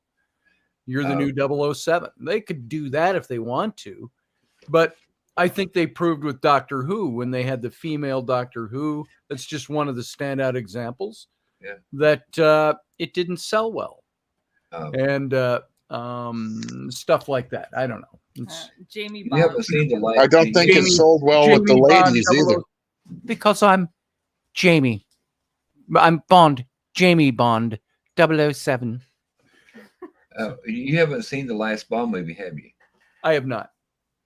Which was the last one? The last one I saw was a Daniel Craig one. Oh, the last one that I saw, they killed him off because he had been exposed and he could never be next to the woman he loved because whatever they exposed him to would kill. Daniel Craig? Yeah. I didn't see that one if they killed him off. I missed that one. And his replacement is a black female of the LGBTQ plus community. So I missed part of that. What he was a LGBTQ? No, I said his replacement is a black female of the LGBTQ plus community. Whatever. I know. Spoiler alert, right? Yep. Yep. So I had a big problem when they cast Ariel from in the live action Little Mermaid as a black girl, and I'm like, I got no problem. Everybody, you're racist. I said, no, I'm a creative purist. I said, when Hans Christian Andersen wrote about the Little Mermaid, she wasn't a black girl. Well, it's just a cartoon. I said, well, now it's real life. I said, I only have a problem with it from a creative standpoint. Yeah. Why change it up? The only reason, especially if the only reason you're changing the color of the character is for wokeism, then I'm against it. So I got a problem with that. Oh, okay. We went down this, who's your captain? Who's your doctor? Okay, who's your Bond? Who's my Bond? Who's your Bond? Well, I grew up with Sean Connery was just a little bit before my time. I was alive. I was a kid in the late 60s, but I didn't get into Bond until it was Roger Moore. And so Roger Moore, he was okay. They kept making him a little more, he became almost the prissy Bond, He had that air about him, and it became very campy. There's the word. Yeah. campy. And so I had a problem with him into the like Moonraker was one of the last Roger Moore Bonds that I saw. Well, Yeah. what was the other one? The other guy that what was it? Pierce Brosnan.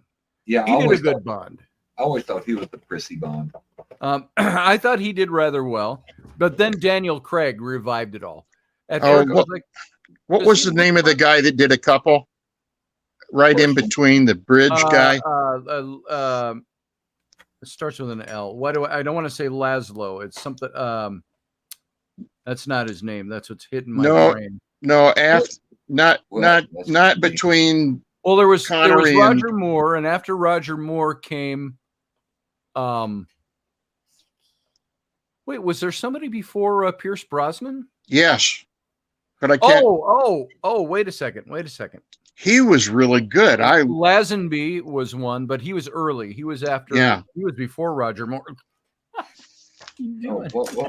Lazenby was between Connery and my wife's and messing Moore with my junk. Messing with the dog first.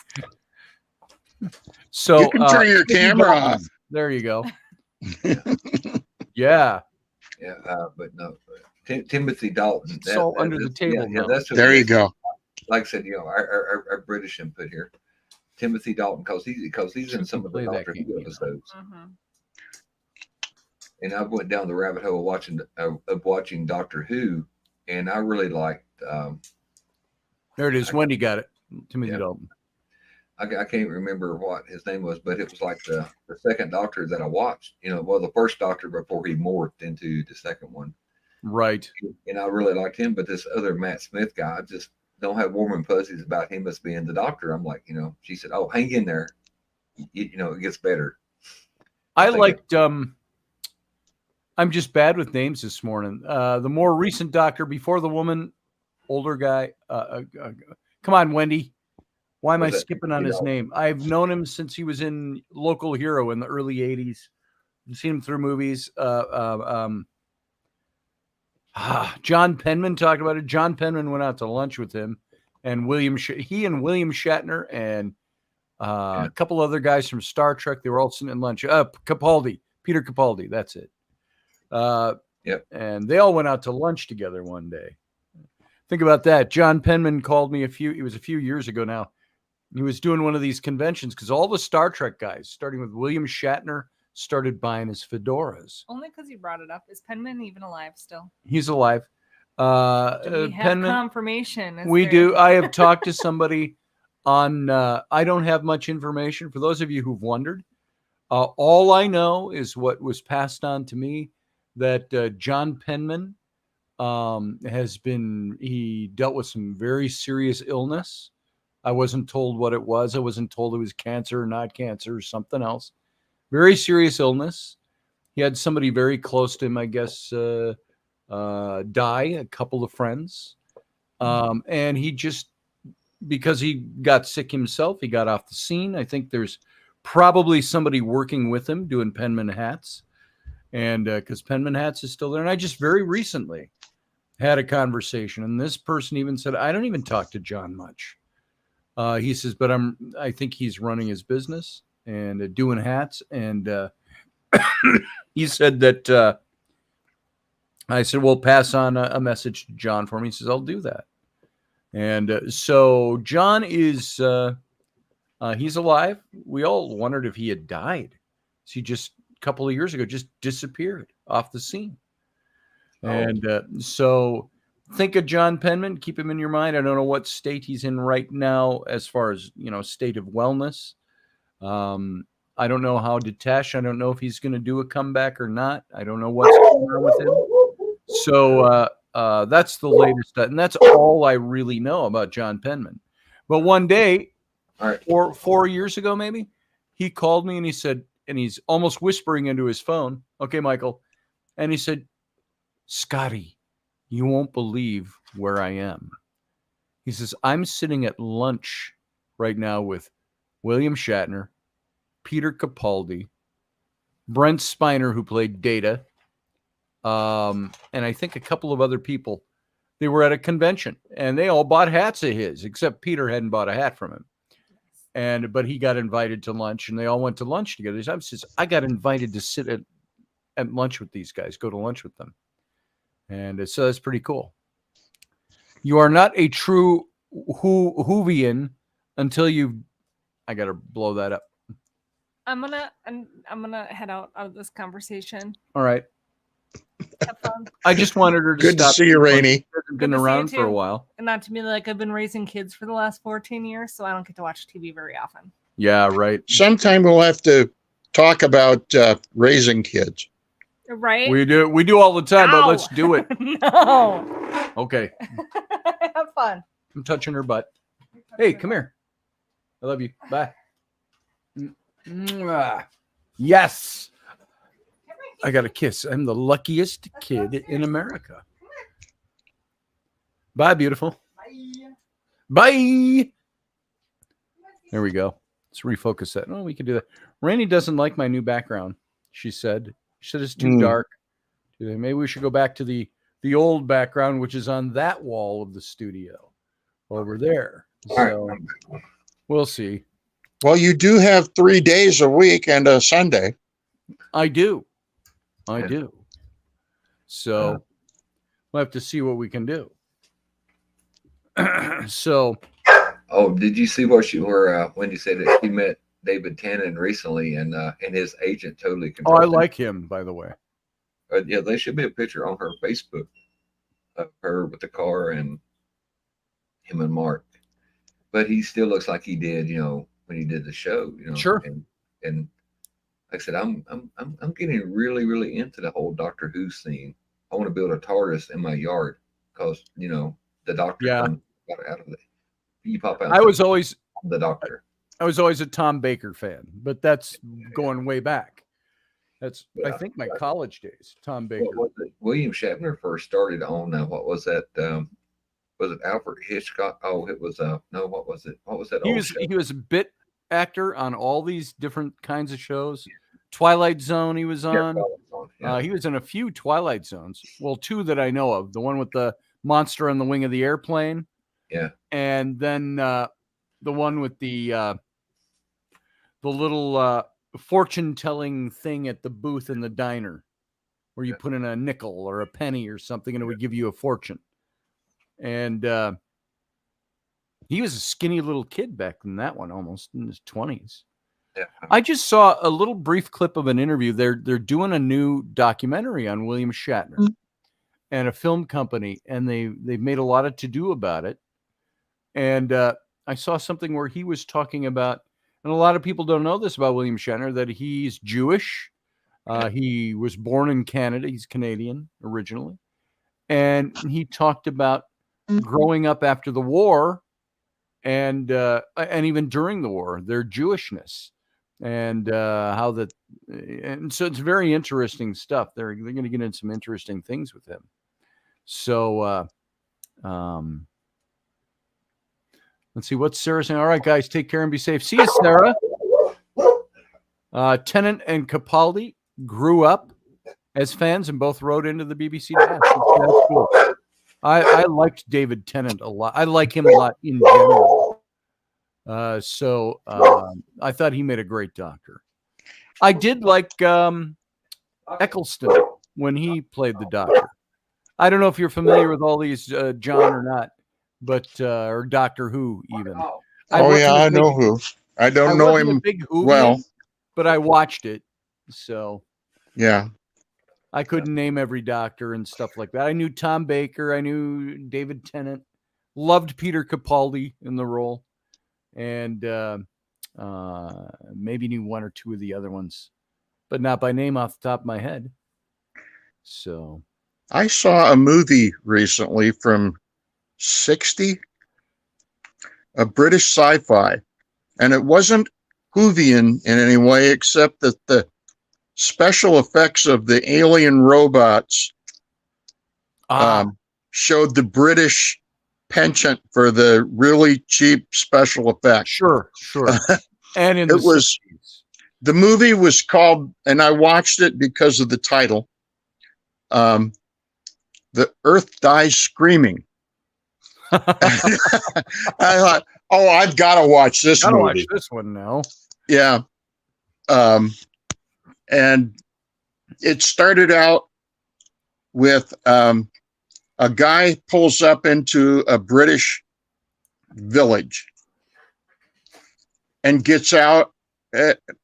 He was driving a Range Rover, because why would the British do a movie with an American in it driving a Jeep? Right. Anyway, he pulls up, gets out, and he's got a M1 battle rifle. And I'm going, okay, what are we? It's going to be a World War II movie. And no, it's a post-apocalypse movie. And he's going around town. He's finding bodies everywhere. Bodies? Oh, bodies. Yeah, bodies. Yeah, asleep at the switch, bodies. People at work that just keeled over. And eventually he runs into some people who were survivors. You get a young couple who's expecting a baby. You get an older couple who are only together because they were both survivors. Everybody has their suspicious nature to them. And eventually, you begin to find out what's going on. But in the beginning, none of them truly know what's going on. Right. So it was a period movie with a British flavor and cheap special effects. It was wonderful. Nice. I love some of the old, one of what movie am I thinking of? Hold on. It was just in my head. Oh, when you're talking about an older movie, probably early 70s, I think, the original Wicker Man. Have you ever seen that one? Oh, I have. With Edward Woodward playing the constable, and Christopher. Was there ever a more British constable than him? Than Edward Woodward? Yeah, exactly. And then, of course, Christopher Lee was the aristocrat who owned the castle on the little island, and it's like the Isle of Skye type of place. That was a fantastic movie. Nicolas Cage did a remake of that. It didn't cut it for me. No, it didn't quite do it. But that was a good movie. The original of that, and I used to catch that all the time. I've got the original. They put a classic. I bought the DVD several years ago now, but it had a wooden case with burned into it, like wood burning into it, the Wicker Man image with the flames and the logo Wicker Man and the little latch on the case. It was a collector's edition. But yeah. And all I got to say about that movie is Elkie Summer. Remember her? So I do. She had a great dancing naked scene in that movie. Very pagan type of thing, very mystical scene in the movie where she's attaching the constable through the wall of the hotel room. Sounds weird, but she's dancing naked, slapping her hip, her buttock. But in the 1960s or early 70s, and the movie has got that kitsch of being low budget, the way it's filmed, the production value, and so on. But it's fun to watch. So, yeah, Wendy said that Mala got her camera time, that I had to go get this one so he could get his camera time also. Yeah. If I could twist Conan up a little, what is best in film? Fine cinema and bad B movies. Yes. Yeah, but So here I gotta tag somebody in this post just in case they want to come in to the show. A good friend of mine, who just posted me. We're not going to be on for very much longer, but let me tag him just in case he wants to come in. But yeah, but I'm gonna tell you that they're popping in. I got to run out here and look at some things. But Uncle John, Scotty, Hey, good to see you, Michael. But yeah, like I said, I'll get up with you later. I'll give you a shout, bud. All right, I'll be here. nice I'll pooch. be here all day. Oh yeah. Mila come on, and people don't know this is Wendy's dog. I got one, and she said he is very what do you call it? Very regal. And I told her, I said, he's a bowling ball of damn destruction. What he is, I bought him a new bed the other day. I come in, he's like, "Oh hell, did you see this? It exploded. I need a Purple Heart. I saved the house. Lucky I'm not wounded." But no, he's a pretty good boy. So yeah, he looks like it. Yeah, and yeah, we just found out our pug, English mini bulldog Lucifer. She has we got to get teeth work done on her. Yeah. And she's got some back teeth that need extraction. Teeth. And it's going to cost like $500. And I said, what? Yeah.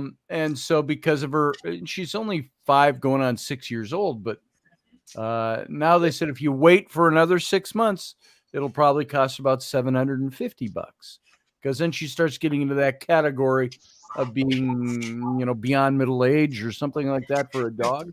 Yeah. And so I don't know what it is, but so we gotta see about reappropriating the flow of budgetary funds to take care of the dog. All right. Well, so we'll give you a dogs shout. are like kids, except our health insurance covers our kids, doesn't cover our dog. Yeah. So you don't have health insurance for your dogs? No. We don't. We do. We thought about it. We thought, how much money will we pay in per year into dog insurance? And how much will we have to pay in deductibles? You could pay $300 a month for dog insurance and then end up with a bill at the vet that nothing they do falls outside of the deductible. You might have a $500 deductible. Yeah, you got to pay that every time anyway. Oh, And so look at that jowls. I don't know. I've never looked into it. What is that? Look at him. What? I said, you see how big that mouth was? You drop Teresa in it, don't even touch the sides. Hi, buddy. Hi, how you doing, baby? Oh boy. Hello. He said, I'm trying to find it. So I'm trying to find that sound. Yeah. Roof, roof, roof. Yeah, Elderberry. Our dog is, you all know Lucifer. Lucy, it's spelled Lucy, Lucy. Then Fur, Fur in parentheses is her official name. Lucy Fur. And so she is Rainey's dog through and through. Yeah. Mama's dog. And but I don't know how many good years a dog her size gets. Like I say, she's pug mixed with miniature English bulldog. So she's a little taller than a pug. She's got a little fuller face than a pug, but she got the pug colorings and ears and all of that stuff. Let me put him up real quick. Now I want to show you a present that he got sent to him the other day. All right. Come on. Let's see the puppy's present. And then we're almost nearing the end of this show, folks. There's only a handful of you left in the chat room anyway. So people are starting to get off busy on their Sundays and doing stuff. So it was nice to have Rainey on this morning. Indeed. I said it not in a mean way, but I said, your name's still on the show. You should come. Oh, I love hugs. What is that? A bag? No. It's a scarf. Yeah. Nice. My big brother. Very nice. Gosh, who sent you that one? Yeah. Well, like I said, I sent her that picture. Wendy's Pets. I love hugs. Very nice. Yeah, he had that on the other day, and the Amazon lady stopped, and she's like, "Can I pet him?" I said, "He'll read his bandana." Wendy, are you going to come on? Are you in some kind of a state of Undressed. what's the word I want to use? Are you in a position where you can come on? You can call into the show. Love to have you in for the last few minutes. So, like I said, but Poseidon is her Shit. smallest one. And because she has Henry there, the bass that explains all the Pioneer Woman bass stuff. And so I had my wife this morning. I might as well have Wendy too. yeah, a little greedy. She had a post the other day showing all these famous people who are making money looking like Wendy. Yeah. Yes. um, I saw that. Famous people getting famous looking like Wendy. Yeah. You're a role model, Wendy. Yeah. She says so she's going to be coming on in a minute here, I think. And, no, I said, we'll get to see our favorite Wendy. Steph is just listening. She's lurking. Good to see you, Steph. Glad you're here. Again, I did see you earlier. So we need to get you on the show again one of these days. Oh, here she comes. Here's Wendy. Let's add her to the stream. Hello, boys. How you doing, darling? Hello. How's it How are feel to be you? a role model for Angelina Jolie? Well, what can I say? I told her all she knows. That's right. That's right. I was just literally had my Sunday dinner and I was like watching you guys, chilling out. Scotty's like, no, come on, Wendy, come on. Yeah, get in here. Hey, Allison. Allison's here too. But when I got that out the mailbox, I put that around his neck, and the Amazon lady showed up and she said, "Oh, can I pet him?" I said, "Read his bandana. He loves giving hugs. He will go right up around your neck and give you a hug. He will hug you even if you don't want to be hugged." Nice. Yeah, I kind of taken that dog to my heart, and he does get the odd present sent to him now and then, but it's always been Mila, and I was like, no, Poseidon is, he's got, animals have so much. If you look in their eyes, you can see their soul, and when you look at Poseidon's eyes, you can see right into his soul, and he's got so much love to give, and that really, it was really important to me that he felt that. My one is being completely bad behind here, trying to just wind the cat up. But yeah, I was just going to say, you need to put that photograph behind you, Scotty, on a Sunday for Uncle Dave, right? So he's with us. Which photograph? The one of him as either the captain or something like that. So he's with you on a Sunday morning. I should mount it on the wall back there. That would really be lovely to see him, wouldn't it? It would. Yeah, I miss having Dave here on Sunday mornings and in the captain's cabin. And by the way, a friend of mine, Jason Patrick, I don't think he's in the chat room, but he just joined the show. We were talking a few seconds ago, and so he came in. If you want to call in, Jason, you can. And for anybody else who is new here, Sunday mornings is completely informal. It's nothing like the typical show. Well, it's more like the captain's cabin, the after show for Intrepid Radio.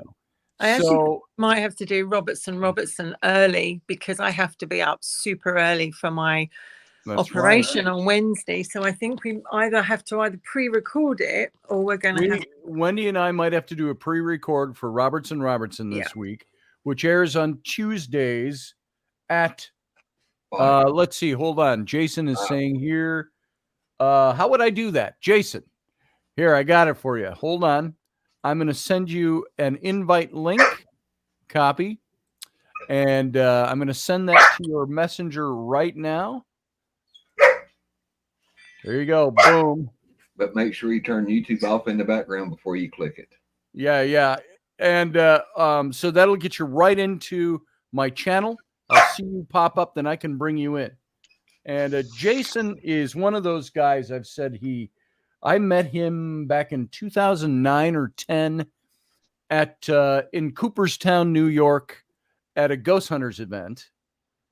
And I always thought of him as, this is always shaky grounds for guys to say that about other guys, but handsome dude. He looked like your he would do reenacting or at least costuming for like World War II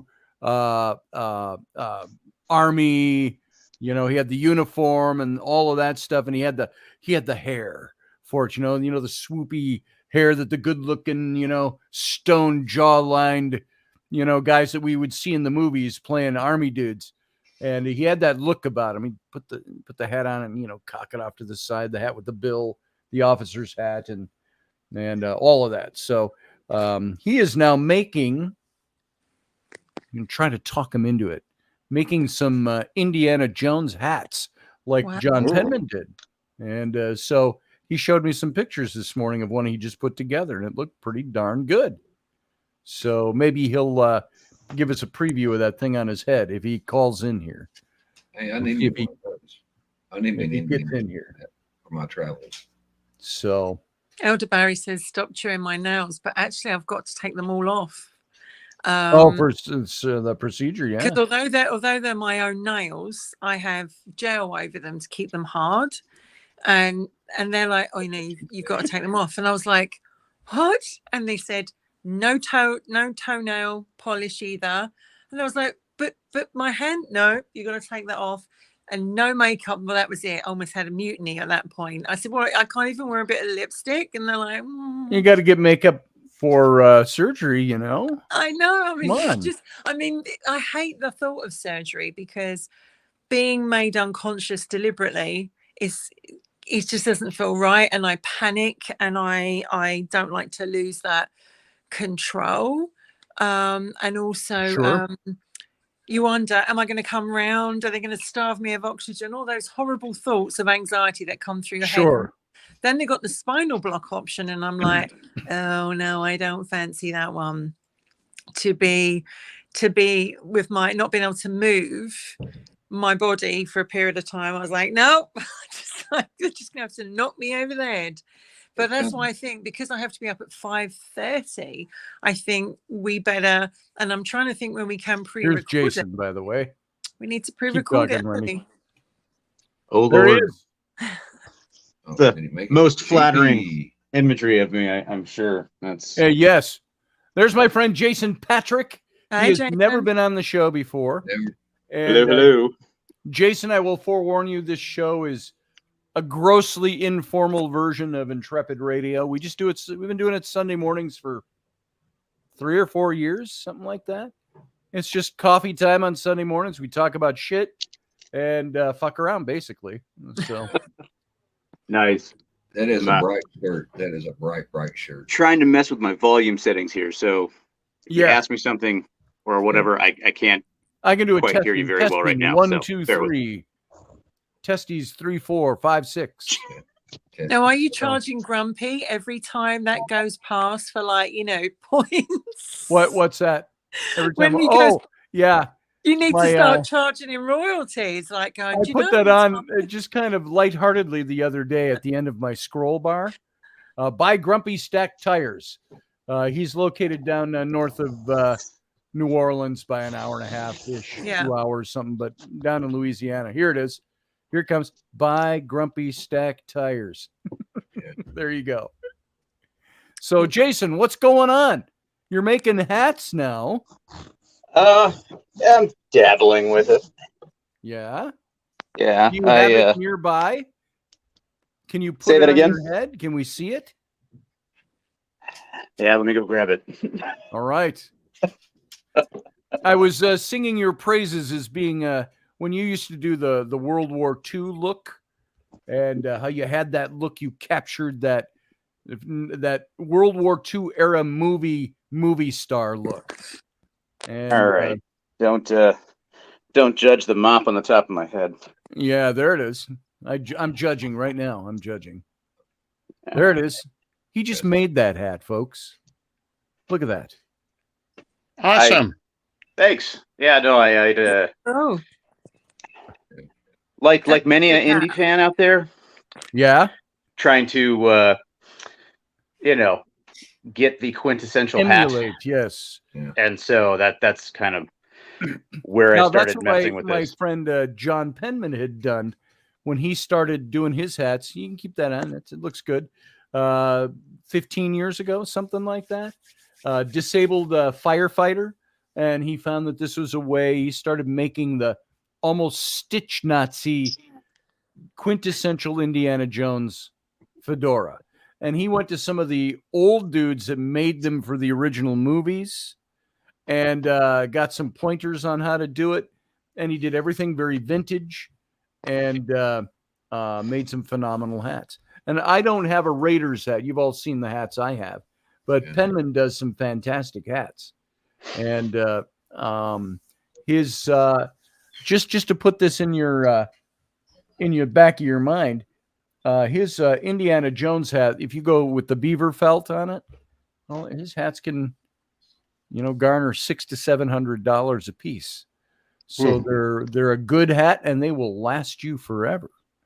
Here's a I question. still haven't invested in. They put beaver fur on a hat. Yeah. Yeah, that's how they make the felt. That poor beaver. Yeah, Think of the poor rabbits. Well, mine are all like, rabbit. Beavers are pretty, they got a job to do. Yeah, this one's rabbit fur felt. Yeah, I've got. They'll even do nutria. See, I've got. You've ever heard of nutria? This, I believe. That's all I got to say. I can't remember if he told me this one was beaver or this was rabbit, but it's not an indie hat. It's and I've shown these off before, but there's my Penman fedora. It's one he made specifically for me. It started off kind of a whiskey color, and it has turned depending on lighting. It's a little browner than it used to be, but that's my. Scotty, you should have been in the 1940s because the suits they wore, the hats they wore. Men, I'm not being funny these days, and I know I'm surrounded here by boys, but men looked like men, right? Because men need a good lid. Guys don't make an effort. They have their ass hanging out of their trousers, or they wear Crocs. I mean, those things should be burnt at the stake. Funny thing about Crocs that you might not know. What's that? So y'all know the movie Idiocracy? Yes. Okay, so if you go back and watch that movie, everybody in the future, they're all wearing Crocs. They are. And what happened is with costuming, they needed something. Look, we need idiot footwear is what we need. We need something that would look like it'd only be worn by like someone who was stupid and incapable of doing anything. And like the guy literally was like looking around and he found Crocs. They had just started as a company. And he's like, we need you to make our shoes for this film. And now they're doing Crocs with heels, and I'm like, I think they should just be. It's like the Jesus Creepers sandals. We call them the JCs over here, like the Jesus Creepers. I'm like, burn them. I'm wearing right now. What? I mowed the lawn in these. But Scotty should have been born in that. And I say to him, like, you look at men these days. They got their beards are. I mean this nicely. Their beards aren't tidy. Their hair's all over the place. Most of them, most of them look like they could just. They need to have a fashion. Well, here's. You want to talk about those things? I tell you what. So there's a pretty healthy scene for vintage and retro styles, right? There is. You have the rockabilly scene here in the States. You have the rockabilly scene there in the UK. You've got, I know you'll know about this, Goodwood Revival, all of that stuff. Over here, we've got Viva Las Vegas, Rockabilly Weekender, and things like that. There's a lot of people out there who appreciate the styles from yesterday or yesteryear, however you want to, phrase that. But I'll tell you right here now, you want to complain about men's fashion. I agree. I would like you to go look up vintage styled clothing, right? And put in men's, right? And then go look at the cost of that. And then go look up retro styled clothing for women. Oh, absolutely. And look at the cost of that. You guys,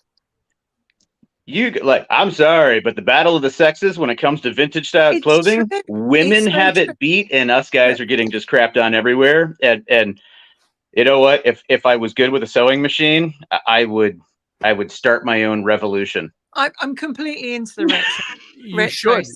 You should start your hat company. This one came. I've done the whole rockabilly scene. I've done the Teddy Boy scene. I do because I, as you know, or you probably don't know, but my car's from the 60s. I actually don't like 60s fashion, but my car came from the 60s and it's really, really sexy. But I absolutely can't stand 60s fashion or late 70s. I actually prefer 40s, late 30s, 40s, 50s, and then on to the 80s. I'm going to try something here. Hopefully it doesn't drop on the way out. And I don't know. Okay, we're outside. Don't know if you can see in my garage. Yes. Your vintage love bug. He's got a beetle. Yeah. I had one in my yard for almost a year. And I've got my 53 Ford. So you want to talk about not appreciating, well, appreciating older styles automotive wise and not appreciating clothing. I'm right there with you. But I will bang the drum. Beatles, my friends over here are crazy about. But I have a. You don't know what Wendy has. 67 Chevrolet Impala. That's what I've got. Ah, okay. And what color? She's black. That's a gorgeous car. Oh, she's black. Okay. She's black. All right. Is it a 4-door post or is it a 4-door hardtop? She's a 2-door and she's a hardback. Yeah, 2-door. Okay. Because she came saying from a 67 Alabama. Impala and talking black. She's black. If it's a hardtop and it was a 4-door, you'd have baby, which would be. Well, let me tell you something. How about fitting. My baby, right? Because how fitting. She has been signed by most of the cast of Supernatural, and there's loads of photographs of her with Jeffrey Dean and Mark Pellegrino, who's my favorite. Lucifer. I actually gave the number plate SDZ 666, which is Sam and Dean's, and then 666 for Lucifer. And when I met him, I went, that car's half named after you. And he went, really? What? I was like, oh my God.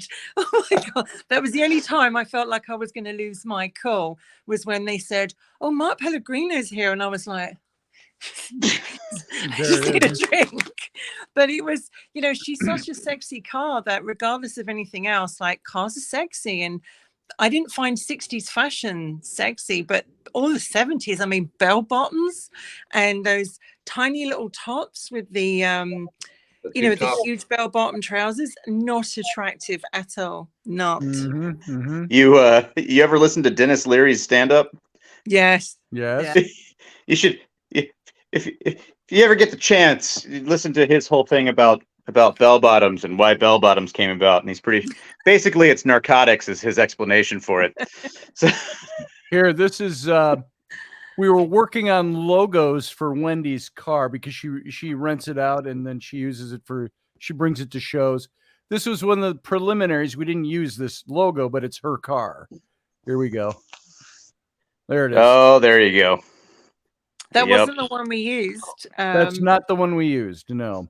Have you got the one that we used? I do have the one we used. I just wanted to show this because it had more of the car. Scotty does.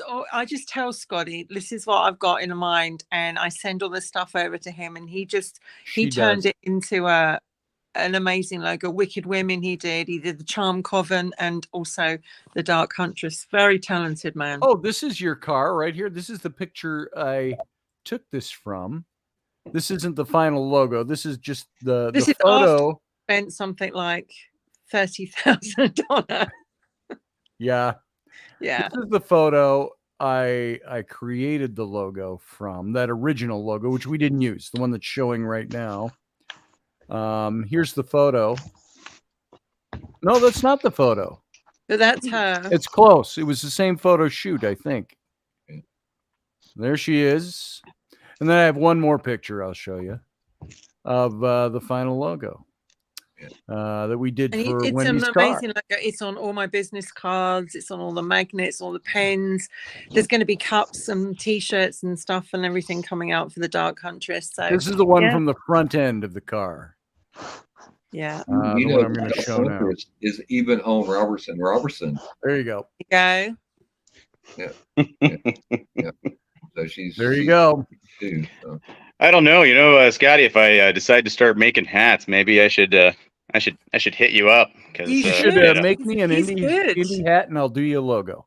my buddy and I we were setting up his 3D printers to print off the blocks I've been using.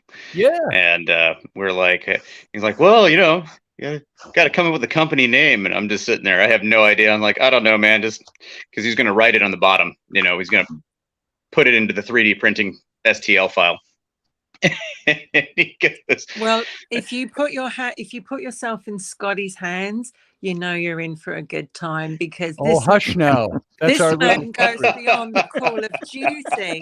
Like, he's like, anytime you need any changes, or if you just want to, like, you know, just squidge it about a bit, you just hit me up. And I'm like, Scotty, I want to change it. I need to do something else. So we actually changed it recently. Do you remember, Scotty? We changed the logo. And I saw a record cover, if anyone knows the record cover, that kind of the reason why. But he changed it for me. And then when he did Charmed Coven for me, there was a photograph of me on it, and Scotty made my boobs stand out. I'm obsessed. What can I say? I was like, we might have to lower the boobs there, Scotty. Jason, I've known Wendy for 20 years. So, right. No, I know. So I was like, but, well, you know, the thing is, though, is I if it was something I was going to pursue, you know, I'd have to come up with a reasonable company name. And the only thing that I could come up with in the moment when I was sitting there with my buddy Cody at his 3D printers was, I don't know, just put Jason's Shitty Hat Company on the bottom. Shitty Hat Company. No, you just use your name. It's like seeing in Penman. He doesn't have it on his Penman logo. It's hard to see because it's printed in gold on the satin. Yep. There, but his Penman hat logo, you do up a logo, you call it I don't know, just Jason Patrick Hats, Jason Patrick Hat here, or whatever. That doesn't stick. That doesn't stick. We'll make something that'll work. I got to show you. I don't know if you can see it on here, but you also did this design, Scotty. Remember? I remember that. Yes. Half angel, half demon, and he actually wrote some stuff, put some different stuff in the middle of it.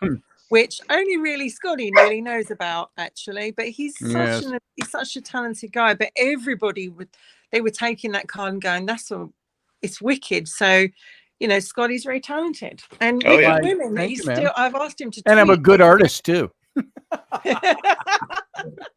I don't like to tell them that.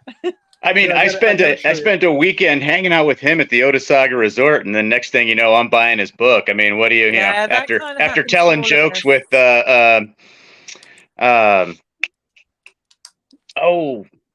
Jason and good. No, well, yeah, we did that. There was a lot of stuff that did down in the basement where we were all laughing. This one. No, why can I not think of his name? Oh my goodness. Jimmy? No. Psychic comedian, Psychic Kids, Chip Coffee. Oh, Chip Coffee, yeah. Yeah, you remember when we were out on the front stoop, the penguin joke? Yes, I tell that one all the time. I don't know how haven't gotten kicked out of any place telling that joke. We little leprechaun nuns. By the way, this is my other Penman. I showed you this one already. This is my favorite. This was my first one. Yeah. No, this isn't it. Hold on. Oh, that was the one I was going to show you. This is the first one. I can tell. I've got a little hole I wore in it because I was putting it on the wrong way. I was pinching it there for years. And then John said, "You're doing that. You're supposed to put it on by the brim." Now, this is my Casablanca. This is the hat that he patterned after Humphrey Bogart's hat from a movie of the same name, Casablanca. And then this is the one that he does. He did his everyman hat, which he did pre-made blocks for it instead of, like, this one was all original blocking. This one was a pre-made hat block. And a version of that hat. It's called his everyman hat line. And so that's how that one looks. And it's the same hat, just done with a kind of pre-made blocking on it. And so with your first one there, Scotty, did he put the bash and pinch in for you, or did you? He put the bash and pinch in. Okay. And then this is the one that's been around the world on my head several times. And this is the one that's been all, speaking of bashing, bashed up in a different way. And I've sent this hat to him and had it refurbished. And then I ended up, because I was pinching it wrong, I pinched a hole in it at the crown. I still wear it. This is my favorite hat of them all. Well, I got never character. get a Raiders hat from I think him. we need to see a picture of you. Like you could be naked with your legs crossed. You could have the hat on, cigar in Well, one you've already hand, got those. and sword in the other. I actually think it'll work. I mean, I need to see that photograph. You know, you're- Wendy, may I say, I need to see that same picture from you. don't tempt me, because you know I will, but I'll make it very Yep. classy so you don't see any bits. There you go. There you go. So no blushing here. So yeah, this was and the neat thing about his hats, when he first started making these, he tried to show the bash that he put in. He'd take his hats and he'd crumple them all up like this, and he'd dip them in water, and then he'd pull it out and he'd shake it out, and the bash was all still there, and it was still nicely done. And so, and you just put it right back on. So, and that was the neat thing about his hats. Excellent. And I would say John Penman is the premier indie hat maker out there, I believe. Premier. Well, I hat think he maker. has all the Adventure Built blocks. Yep, Adventure Built was his brand. And, Yeah, he. But the guys who did the hat for Crystal Skull, he ended up getting all the blocks for that from them, if I remember correctly. So he has that now. I think he has that brand now, on top of the yeah. Penman brand, Excellent. which is awesome. Yeah, it is awesome. So, and I don't know what all John is doing these days himself. I know he has not been well, is all I know. We used to talk quite a bit, and we don't talk these days. He did, but nobody talks to him. Everybody wondered what happened 2 years ago about where's John Penman? What happened to John Penman? And all I know is that he got very ill. Nothing specified to me. I think it's somebody that works for him now or is learning his business now. That passed some information on to me. And he didn't say very much. He says, even I don't see John very often. And he says, I talk to him even less. But they do communicate back and forth. So I don't know what's going on with John. I don't know if he's getting better, if he's getting worse. He, through the COVID thing, lost some very close people. And I think he just blanked out of things. He just went out. He said, I'm done. And then he got sick himself. I don't know what is going on with him. But I hope he does better, and I wish him well, and I hope he comes back and does a comeback here. So, well, listen, boys, I have to go because I have a show in 2.5 hours. That's right. You better get yourself prepped. I've got to get ready for it, and I've got to chat in with my girls and see that they're all ready. But it's always fun. Oh, they talk. It's always fun to have you on a Sunday. Yes, they do. Yes, they do. It's so good to have you on a Sunday. I'd have you any day. So. And good. Tuesdays But I think we're going to have to pre-record, and I would probably say, I don't know when we're going to do it, because literally, potentially tomorrow evening, my time, we could pre-record it. Okay. Because Tuesday may be pushing it a bit, but Yeah. but I think it'd be good to pre-record it so it goes out. And you know, we did it right at the start, so why not? We'll do it again. The very first show was pre-recorded, so we Well, can pre-record a show. We'll find some time. Nice If we to see don't, you, JP, Michael, and I will see you boys later. And Scotty, no Yes, excuses. ma'am. Turn up. What? No excuses. Turn up. I'll turn up. If you don't turn up tonight, I'm going to spank you. Oh gosh, I think I'm busy. Now you're just giving him excuses. This is not. You don't. Here's Raini. Come on, one more time, Raini, because we're going to sign off in a few. Yeah. Come over, say hi to Wendy quick. She's eating lunch, she said. Well, bring it with you. Come on. I'm trying to make sure you're not forgetting about our son. I'm not forgetting. I told him at 11 o'clock I'd leave here and go get him. I've not forgotten the drugs, Rainey. You It's all realize right. It's all in hand. 11/21, right? Oh no, I didn't realize Don't say that. that out loud. We still got a package in custom that they're looking through. Yeah. I'll send. I haven't forgotten them, Rainey. I've got them written down. That's okay. Not to be like, I don't get paid till Monday anyways, so. Because customs love the parcels. They go, oh, so Nice. what's this then? But yeah, I will send them out, and I will see you all later. Have a great day, guys. See you Monday. Bye. Good one. All right, guys. I hate to say it. Now, Jason, that you've only been on for a few minutes. We'll have to do this again. We got to get out of Absolutely. here. I've Yep. run 20 minutes overtime, and I got to go get my son. Oh. So That's pick what him up. happens when you He's leave Dad Better in be charge. Jason, Yes. think about the name Tantric Hats. tantric. Tantric hats. There it is. I kind of like that. It kind of fits. Oh, good God. I'm already seeing the logo. I had to get that in. I'm sorry. Go ahead and do your thing. Okay, guys, we got to get out of here. I'm going to just go right into the exit. Everybody, thanks for being here. I got to run. Live long and prosper.